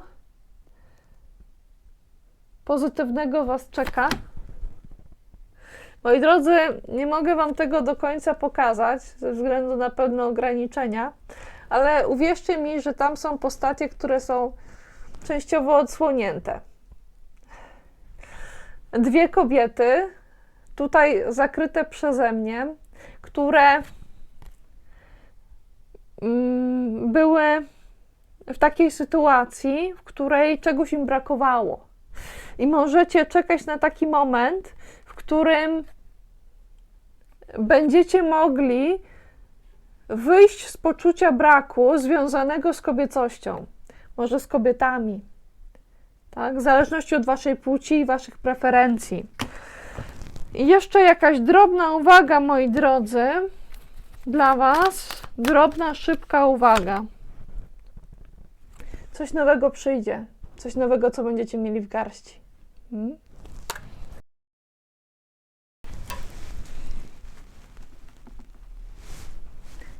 Witam was, strzelce. I od razu wam powiem, że wiosną na początku będziecie musieli zacząć od czegoś małego. I to małe coś będzie związane z kimś, kto robił sporo, a właściwie nie robił sporo sam tylko, żebyście się nie pomylili. Ktoś, kto robił sporo we współpracy z innymi, ale to była taka współpraca, która miała w sobie coś z zarządzania. Jakby taki orzeł latał nad przestrzenią i mógł z lotu ptaka kontrolować, co się dzieje. To możemy odczytać pozytywnie, szczególnie jeśli chodzi o przeszłość, ale jeżeli ktoś w danym momencie tylko lata jakby nad innymi, ale nie wspiera ich w tych działaniach, no to w tym momencie byłoby troszeczkę gorzej. Moi drodzy, warto by było wówczas skorygować swoje działania. Myślę, że możecie zwracać uwagę na takie małe sprawy związane z wcześniejszym zarządzaniem działaniem. Co było fajnego we wcześniejszych rządach. Taka może być myśl dla Was. Ale nie tylko sprawy małe okażą się dla Was ważne wiosną, choć Wy wolelibyście pewnie sprawy duże. I te duże będą. I to jest właśnie ta duża sprawa. Dużą sprawą jest paź pentakli w wersji odwróconej. Możecie mieć poczucie takie, że coś ma kolejną wersję. Mamy znów nowy początek czegoś i za ten nowy początek zabierają się osoby, które są nowicjuszami. Ale Wy możecie mieć takie poczucie, może nie dnia świstaka, ale tak prawie, jakbyście mieli déjà vu, że to już kiedyś było. I możecie mieć rację, że to w pewnym zakresie kiedyś już było. Ale może z innymi ludźmi, może była to trochę inna rzecz, może trochę inny temat, ale to będzie duży temat, moi drodzy. Duży temat do ponownego rozpoczęcia.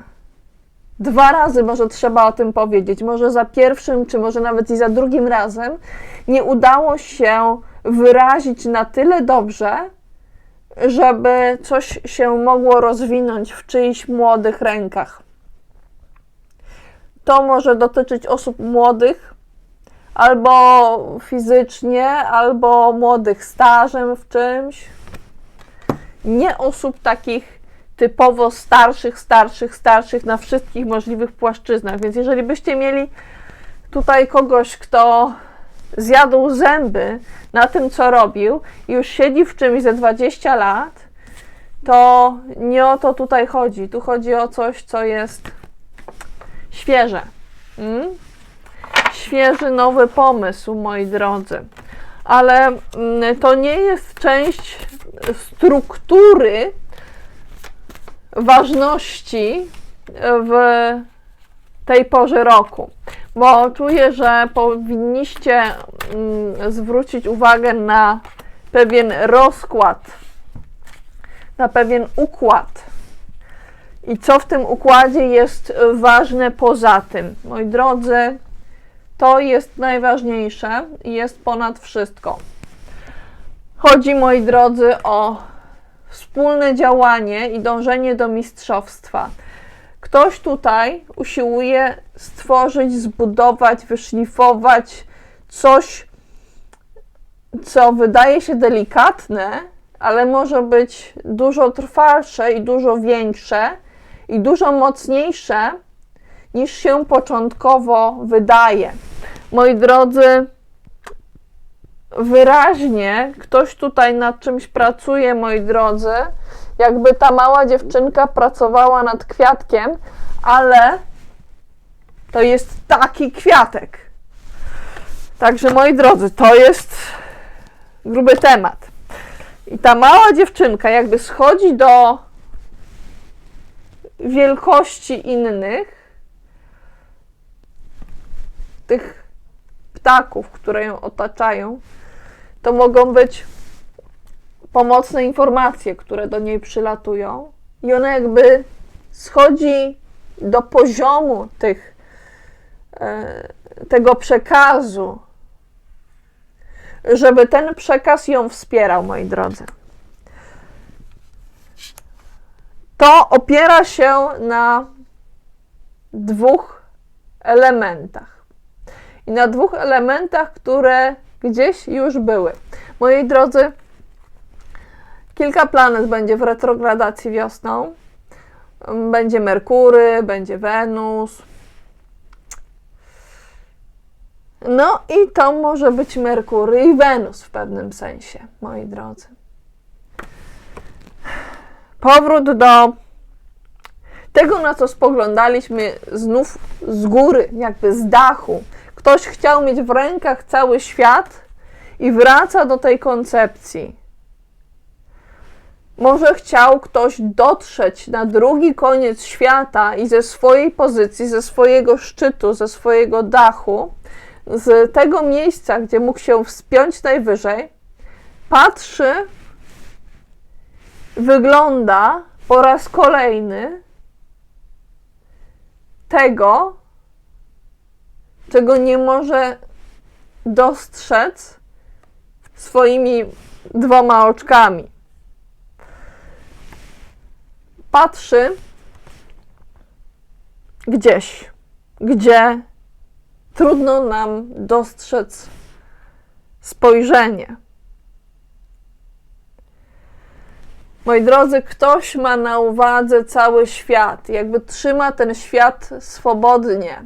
To nie jest taka sytuacja, w której trzymamy glob, trzymamy świat nad sobą i strasznie się męczymy, bo musimy to wszystko utrzymać. Nie, ktoś to trzyma jak zabawkę, ktoś to trzyma jak piłkę, którą może kulać i kręcić. I patrzy gdzieś bardzo daleko i my możemy nie widzieć nawet, gdzie ten ktoś patrzy, ale ten ktoś ma jakąś wizję. Może widzieć coś, czego my możemy nie dostrzegać, ale ten ktoś ma jakąś wizję, coś widzi i to jest wizja bardzo daleka. I tu jest powrót do tej wizji, moi drodzy, do tego spojrzenia. To może być powrót do jakiegoś snu. Jak Wenus wycofa się do znaku ryb, wtedy kochamy, lubimy nasze sny. Może jak Merkury wycofa się do znaku ryb, znów pomyślimy o naszych snach, o naszych wizjach, moi drodzy. Ale pomyślimy też znów o materii. Materia wenusowa. Powrót do zaopiekowania się sprawami, które należałoby dotknąć, należałoby poruszyć. To mogą być sprawy materialne, ale to może być po prostu wizja pewnej opieki związanej z materią, albo materią taką, która jest w pewnym sensie niematerialna. O co tutaj chodzi, moi drodzy? Chodzi o to, że ja tu mam obraz, moi drodzy. To nie jest kobieta w sukni z kwiatami. To jest obraz kobiety w sukni z kwiatami. To jest materialne i niematerialne jednocześnie. To jest wyobrażenie, moi drodzy. I możecie chcieć spróbować wrócić do pewnych wyobrażeń, do pewnych wizji związanych z opieką nad materią, nad tym, jak należałoby zadbać o te różne kwestie, mniej lub bardziej przyziemne. Moi drodzy, warto by było pozarządzać działaniami i wskazać innym również, co powinni zrobić, żeby nie działać w pojedynkę. A jeżeli wy nie możecie nikomu wskazać, co miałby robić, to poszukajcie kogoś, kto może. Kto jest zarządcą. To może być ktoś, kto jakby odgradza się i trzyma na dystans od innych. Moi drodzy, musicie się streszczać z niektórymi kwestiami. Ale na co możecie czekać, moi drodzy? Możecie czekać na to, aż pojawi się w waszym życiu ktoś, kto będzie potrafił zadbać o działanie. To może być kobieta, jak królowa buław. Albo wy możecie zdobyć się na to, żeby działać energicznie i opiekować się tym, co trzeba zrobić.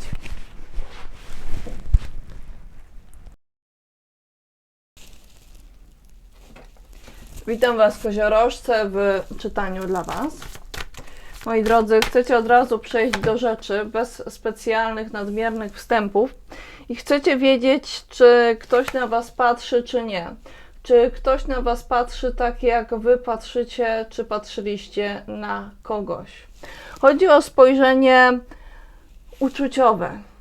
Tutaj są emocje. Tu nie ma takiego chłodu. Wy macie w sobie emocje, ale one mogą być pochowane.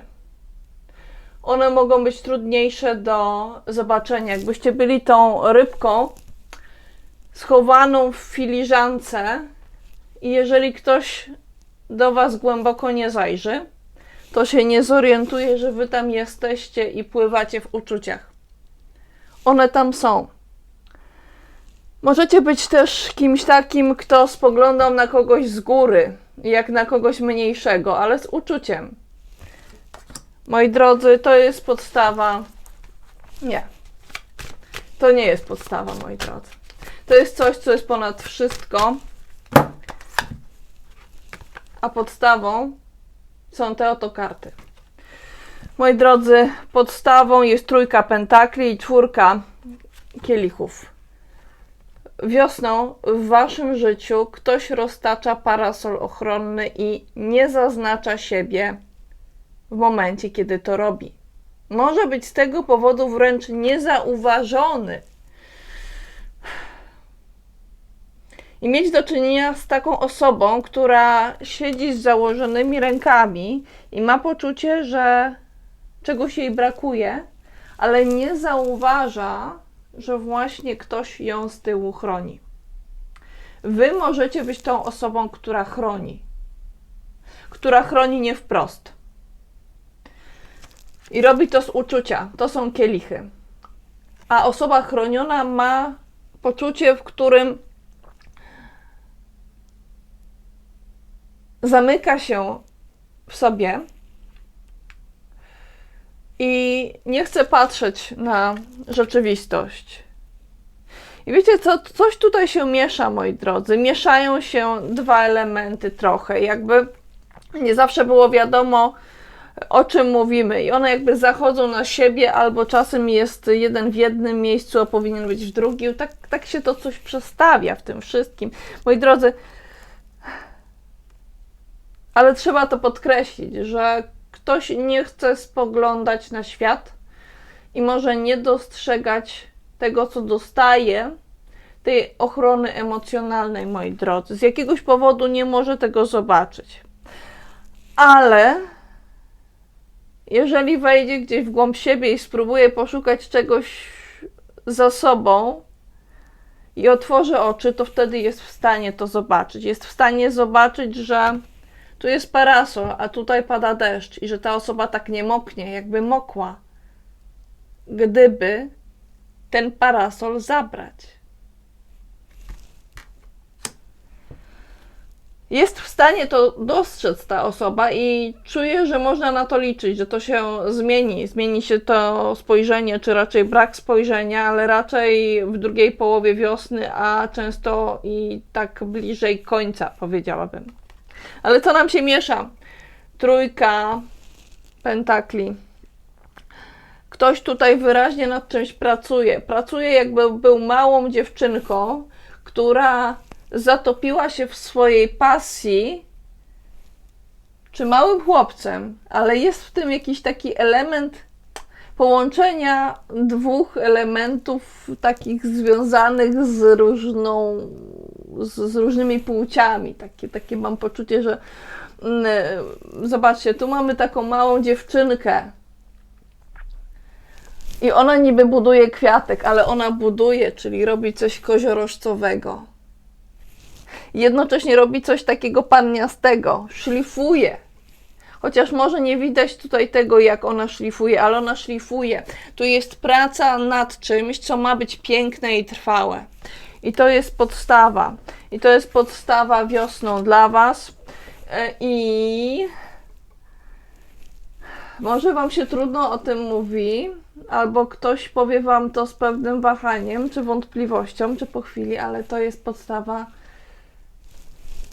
w Waszej uczuciowości wiosną. Ale jakie, moi drodzy, będą uczucia w tym wszystkim? Moi drodzy, możecie zapomnieć o uczuciach w jakimś sensie, ale nie powinniście tego robić. Nie powinniście zapominać o uczuciach. Ale uczucia te będą bardzo różne. Dlatego nie będę wyjmować Wam jednej poszczególnej karty emocji, bo czuję, że tych uczuć będzie sporo i powinniście sami poszukać ich w sobie.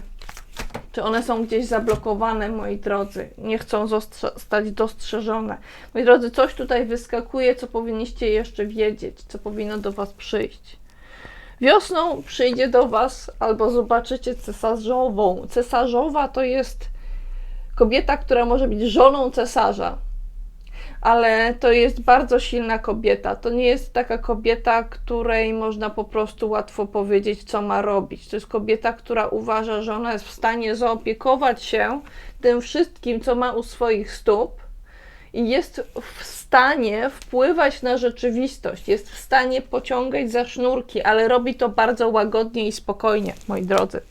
Jeszcze dwie rady. Nie, przepraszam. Jedna Wam wystarczy. Jedna Wam wystarczy. Zwróćcie uwagę na pełną obfitość potrzeb. Na piramidę Maslowa na przykład. Tak? Na wszystkie potrzeby, które są ważne. Jeszcze coś, na co możecie czekać. Możecie, moi drodzy, czekać na jakąś podróż, na jakąś wycieczkę, na przekazanie jakichś informacji, na ruch. Ruch informacyjny, moi drodzy. Albo ruch taki fizyczny związany z komunikacją. Ktoś coś komuś przekazuje, może przesyła, jakby na łodzi płynął i przywoził jakąś informację. Przyjechałem do Ciebie jak posłaniec i przekazuję Ci tę informację. I na to możecie czekać, na to, co do Was przyjdzie, na tę informację, albo na te informacje, bo tych informacji może być aż 6.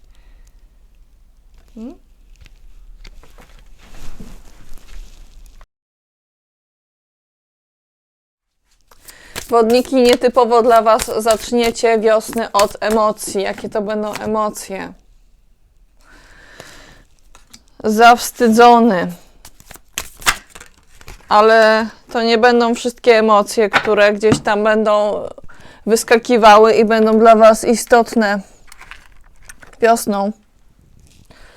Moi drodzy, bezsilny, ale jakby nie do końca tak, nie do końca nie. Jakbyście byli na granicy powrotu do bezsilności, a wyjścia z niej, moi drodzy. To są ważne emocje wiosną, ale nie powinniście się na tym za bardzo koncentrować.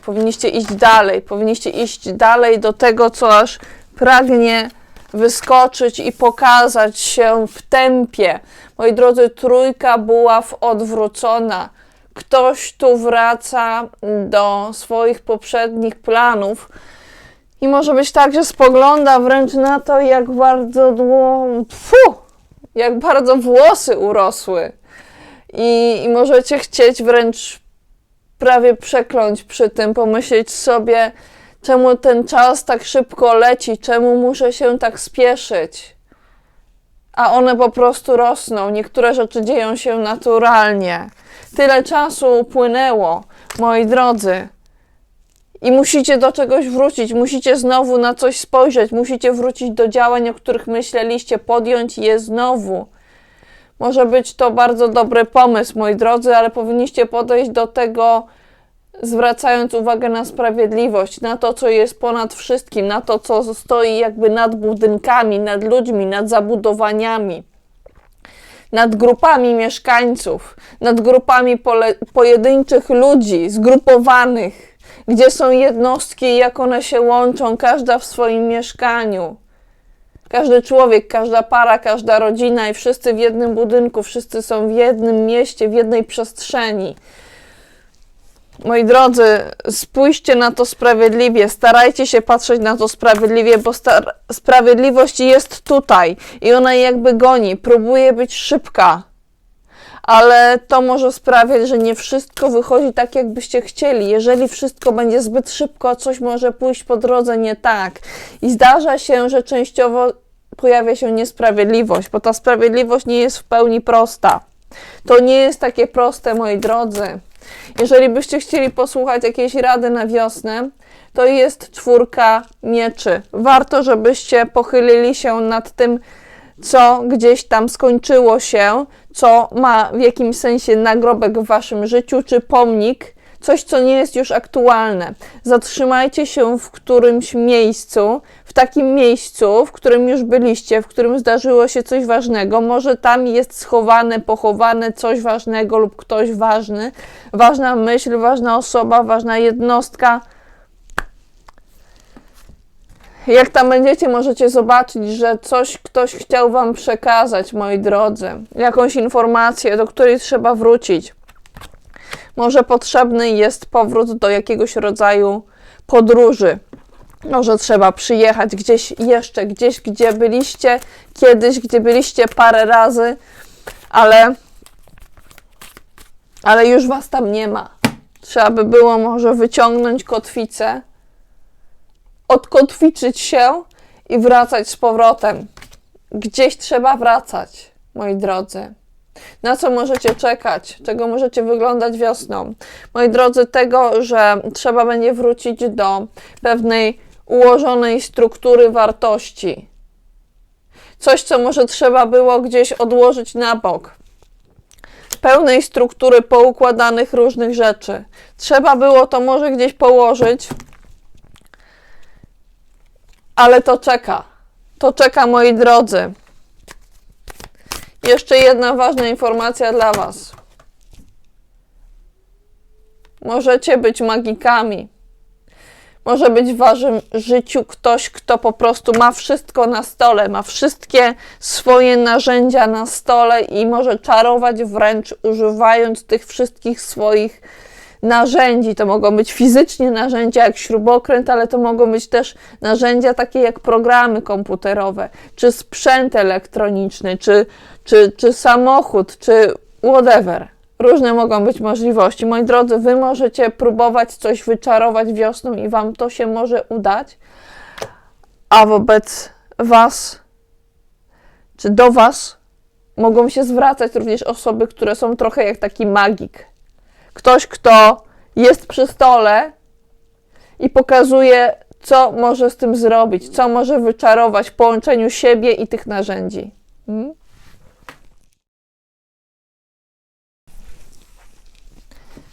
Cześć, rybki! Wybaczcie, jeżeli na was nakrzyczałam przypadkiem. Może się zdarzyć wiosną tak, że nie jedna osoba jakoś tak niechcący na was nakrzyczy. Nie będzie chciała was urazić, tylko po prostu zacznie tak dość rezolutnie. I to może sprawić, że poczujecie się rozdrażnieni, poirytowani, ale to nie będą najważniejsze emocje na wiosnę. Może was to... ale tych emocji będzie sporo, moi drodzy. Tak coś czułam już zanim wylosowałam karty, ale one same tutaj pchają się do rąk. Wyskakują nam na stół. O, proszę, jest miłość, ale taka miłość taka platoniczna. Oddany, wylewny, czuły. Takie uczucia będą wiosną. Ale i znudzony, obojętny, apatyczny, znużony. Winny. Naganny, odpowiedzialny, ponoszący winę, ale i podekscytowany, uradowany, pobudzony, entuzjastyczny. Zobaczcie, moi drodzy, możecie skakać do góry wiosną. Czasem może być wam trochę źle, jakbyście czuli, że zrobiliście coś nie tak. Nawet jeżeli nie zrobiliście tego specjalnie. Trochę trzeba będzie poczekać i może wam przeszkadzać to, że trzeba będzie spojrzeć czasem na zegarek i to będzie jedyne, co możecie zrobić. Możecie mieć poczucie, że czekacie w samotności na właściwy czas i wcale wam się to nie podoba. Ale ta miłość platoniczna, moi drodzy, to jest coś, na co powinniście zwrócić uwagę i popatrzeć na to szerzej. Już może niekoniecznie koncentrować się na tym, co to znaczy miłość platoniczna, bo to sformułowanie rozumiane jest różnie. Myślę, że powinniście się skupić, i tak czuję, na tym, że chodzi o to, żebyście chętnie mieli kogoś po prostu w swoich rękach i otoczyli go takim bezpiecznym uczuciem. Moi drodzy, Coś tu będzie się Wam pchało do rąk z różnych miejsc, z różnych sfer. Ale to nie znaczy, że za wszystko musicie się łapać wiosną. Nie ma takiej konieczności, nie ma takiej potrzeby. Możecie o czymś zdecydować, możecie powiedzieć, tego się nie tykam. Niby to się do mnie pcha gdzieś, ale ja wolę jednak wybrać coś z innej kubki i wolę wybrać taką chwilę zatrzymania się bez spoglądania na cały świat. Jakbyście pozwolili sobie na to, żeby coś rozważać, mając zupełnie zamknięte oczy. Rozważacie to w swoim wnętrzu i w swojej głowie i do waszej głowy przez otwór, może przez takie trzecie oko, jakimś innym zmysłem do was dochodzą różne informacje i wy zatrzymujecie się z tymi informacjami i tak naprawdę prawie zapominacie o reszcie świata. Albo całkiem zapominacie i nagle jesteście w swoim świecie i czy was ktoś słyszy, czy nie, to nie jest ważne. Będą tacy, którzy będą chcieli wejść wam na głowę. Możecie mieć poczucie, że coś wam ćwierka nad głową i próbuje troszeczkę wpłynąć na wasze myślenie, ale to może być całkiem przyjemny śpiew. Więc nie musicie go ignorować. Możecie zwrócić uwagę na ten śpiew, na te dźwięki czy słowa, które do was dochodzą. Moi drodzy, czuję, że w waszym przypadku nie ma wiosną jakiejś szczególnej struktury wskazującej na to, co jest najwyżej, co jest najniżej, co jest podstawą. Możecie mieć troszeczkę inne odczucia niż pozostałe znaki, jeśli będą z wami rozmawiać na temat jakiegoś rodzaju hierarchii czy podstaw. Dla was to wiosną nie będzie takie ważne. Co będzie dla was ważne wiosną jeszcze? Dowiedzmy się. Moi drodzy, taniec w ognisku, a właściwie nie w ognisku, uważajcie. Chociaż kto wie, może ktoś z was postanowi zrobić sobie spacer po gorących kamieniach, taką nietypową ścieżką, bo jak wiadomo, ryby potrafią wchodzić na nietypowe ścieżki i rybia wiara potrafi zdziałać wręcz cuda. I nauka też mówi, że różne nasze odczucia mogą wpływać i przekonania na to, co się dzieje z naszym ciałem. Więc możecie się nad tym zastanawiać, jak ten świat zewnętrzny, to co czujecie, to co myślicie, wpływa na waszą fizyczność, na wasze ciało, na waszą drogę. I będzie to związane z tańcem, ale tańcem wspólnym. Tańcem w takim miejscu, w którym będziecie się czuli tak swobodnie, jakbyście byli tancerzami wokół domowego ogniska, jakbyście znajdowali się w swoim plemieniu, gdzie jesteście z ludźmi, którym ufacie, którzy są bezpieczni i z którymi wy czujecie się bezpiecznie. I tak może być, że w takim środowisku się będziecie mogli znaleźć. To będzie dla was ważne. Będziecie chcieli znajdować się przynajmniej chwilami w takich przestrzeniach. Wśród osób, które wam nie zagrażają. Wśród osób, które sprawiają, że możecie swobodnie puścić kontrolę i po prostu płynąć. Czy to będzie spotkanie na kawie ze znajomymi, czy jakaś mistyczna podróż z szamanem, to już jest inna sprawa i różnie to może wyglądać. To może być szeroki przedział, moi drodzy, ale ten taniec będzie dla was ważny, moi drodzy. I sądzę, że w tym miejscu powinniśmy prawie zakończyć. Ewentualnie mogę wam dać jeszcze taką drobną podpowiedź, na co powinniście uważać. I zaraz będzie oraz. Trójka pentakli, rozwinę. O, i możecie czekać. Możecie czekać na coś, co jakby samo wypada. Na co nie macie większego wpływu, nawet jakbyście chcieli mieć wpływ na coś, choćby częściowy, to jednak los pokazuje, że możecie czekać na to, aż pojawi się ktoś, kto zaopiekuje się tym, co trzeba zrobić, jak taka matka piskląt, która pokazuje swoim pisklakom, jak należy latać, moi drodzy. A uważajcie na sprawy związane z mistrzostwem.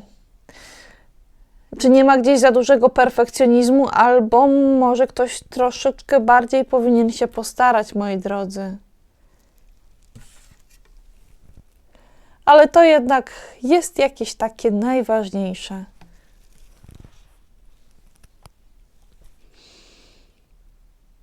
W swoich rozważaniach, do których możecie dojść wiosną, ale nie musicie.